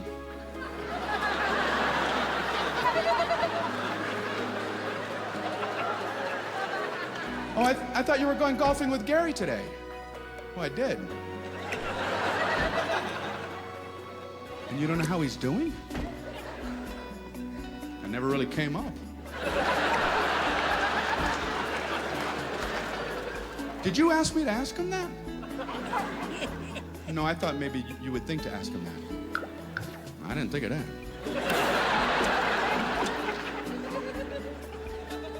Well, is he dating anyone? I don't know. How would I know something like that? Were you two in the same golf cart? Yeah. You're kidding me. You were in the same golf cart for 4 hours, and you don't know if he's dating anyone? I know he's got a new driver.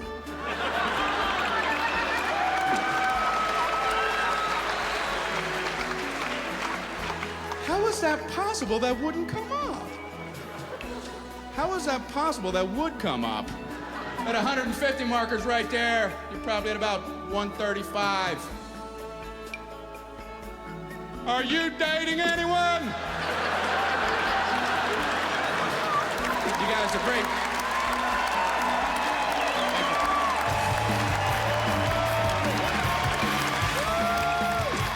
Thank you very much.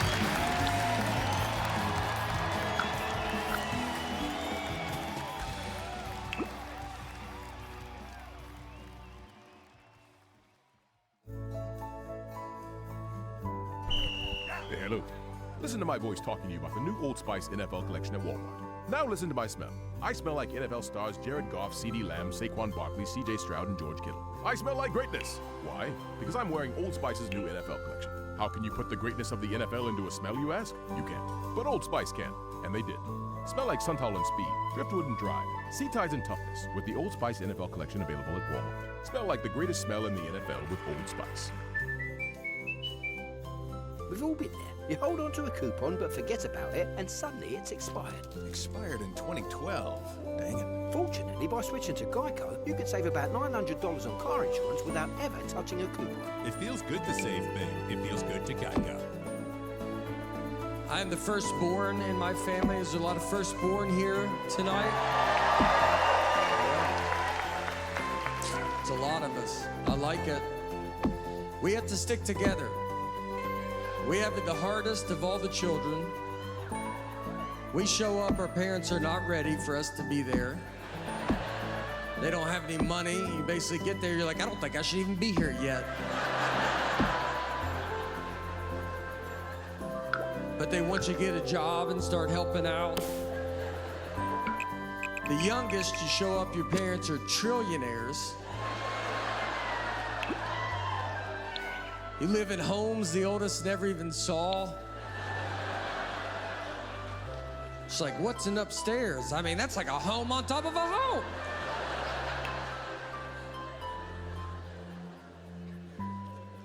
The house I was born into, my parents were 23 when I was born, and they rented a home. And then I just talked to them about this, and they said the front door of their home was a sliding glass door.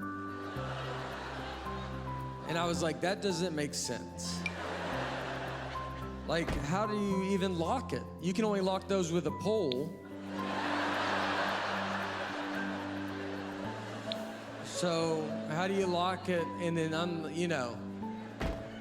And I asked him what I'm sure you are thinking. I was like, are you sure you did not live in this home backwards?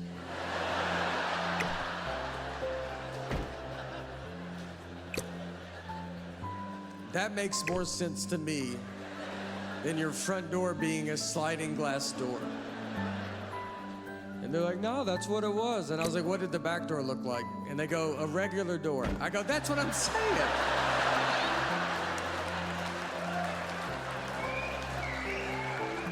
And that's okay. I think you were too young and poor to know what a front door should look like.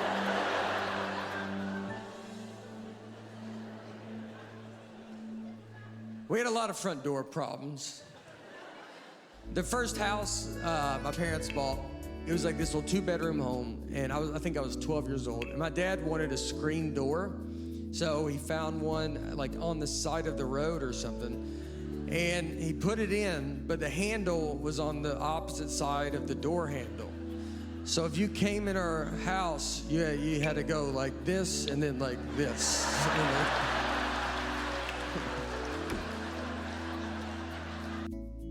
I hurt my neck in high school, and this is why sometimes if you see me on Ellen or something, I'm sitting kind of funny, or I sit on my knees.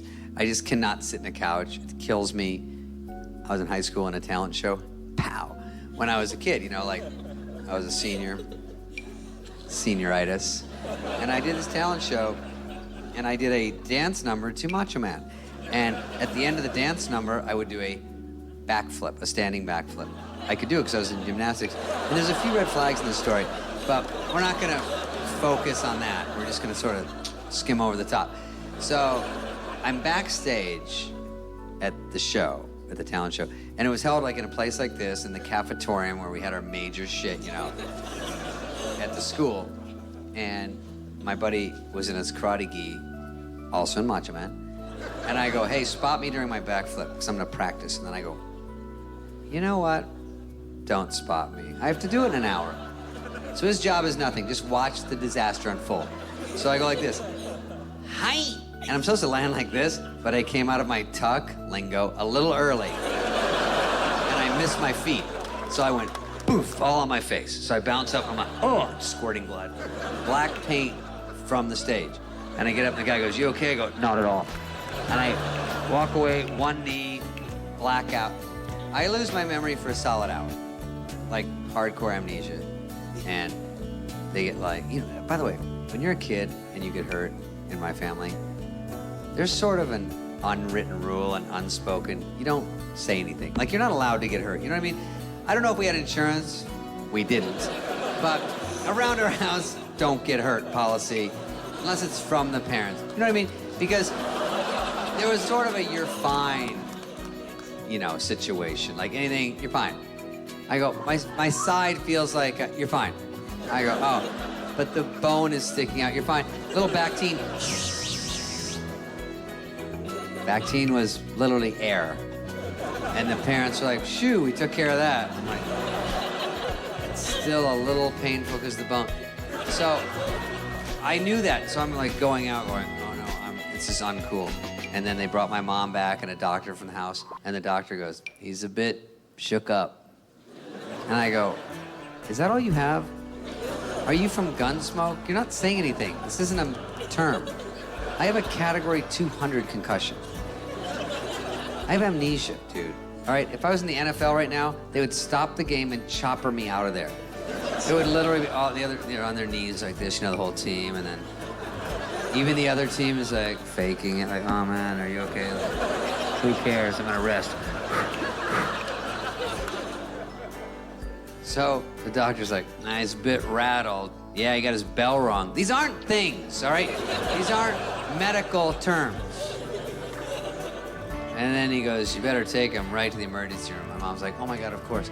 So she goes, Davey, do you want to go to the hospital? Or Pizza Hut? Oh my God, Pizza Hut, they had asteroids. Never went to the hospital, never got looked at. Jaw, And then if you ever see me on like Letterman and I got puka shell necklace, it's all Percocet. I'm like,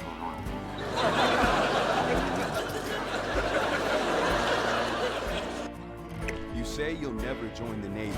Never climb Mount Fuji on a port visit.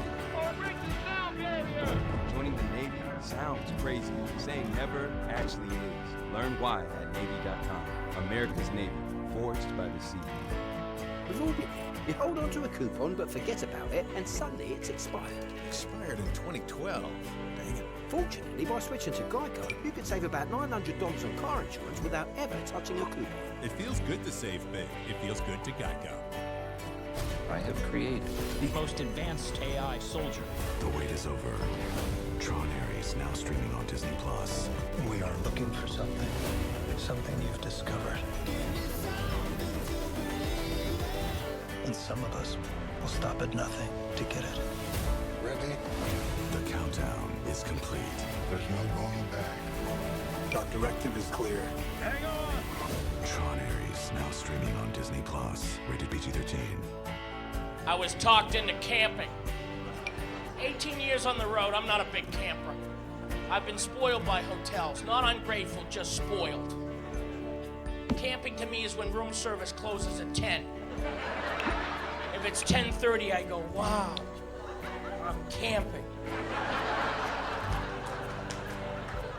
Like that Survivor show, I watch it. It's interesting to watch, but I don't understand it. Because if I wake up in the morning and I have to look in the woods for breakfast, you don't have to vote me off the island. I'm putting out my own torch. Shh, there's one less for the Kutcher tribe. If you keep me now, it's kidnapping.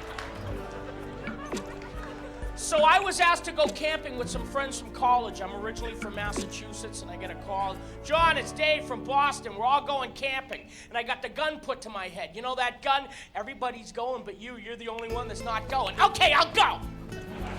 So I fly in, and I'm picked up in a Winnebago. You can rent them. They're beautiful. Captain's chairs, TV, okay, camping. We drive up to Maine, which is beautiful. It's also the setting of most of Stephen King's novels. And we're asking directions, and people are saying creepy Maine stuff like, going way up there, huh? Yeah, why? Why? Why is everybody going back in the general store? Some folks never come back. We should have gone to Vegas. Vegas is better. Stay at Caesar's Palace, put a tent in the room. We're camping.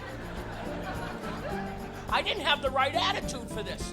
In this drive to Maine, we're not going to Bar Harbor, we're not going to Bangor. 9 hours on the Maine Turnpike. You can't go 9 hours. We're in Russia. We're going to get out of the car and hear Privetova, Skardila. We get to the end of Maine near Russia. I have terrible allergies, and I didn't bring my allergy medication, so I took a Benadryl. Benadryl works, but it puts you in a coma. It says may make you drowsy. No drowsy, coma. Drowsy is... I was like this. And we get to the camping area, and okay, we're gonna sleep in the Winnebago. You unpack the grill, you're camping. No, we're leaving the Winnebago, and we're hiking about 5 miles on my vacation. I don't want to leave the Winnebago. In the horror movies, they leave the Winnebago, and the happy chubby one always dies second or third. Yeah. He says something like, who wants a marshmallow?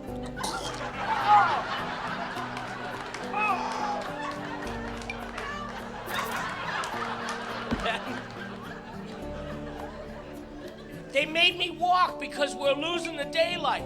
And nobody knew what they were doing, really. Everybody said, oh, yeah, we know what we're doing. You need guides up there for a lot of things. You should have a guide, I'm saying. What? Well, forget it. We'll go to a hotel. If you don't have a guide, you hear about this every summer. People go up there and they hike and they get lost. And some people die. They die of exposure, starvation. Sometimes they're barely rescued. And I'd hate for us to get lost up there. And everybody dies of starvation. Except me. And there I am when they rescue me. I feel pretty good. You can see it in my face a little, can't you?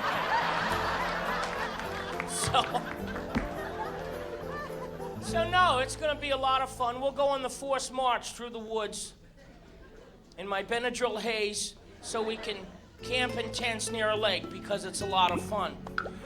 And everybody brought camping stuff. Like, they look like Lewis and Clark. They had, like, backpacks, and they had knives, and they had rope, and I got my luggage from the airport, and I'm dragging it through the woods.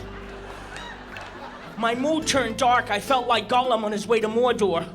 You don't have any friends. They left you in the woods to die. They took away our Winnebago. That was my precious!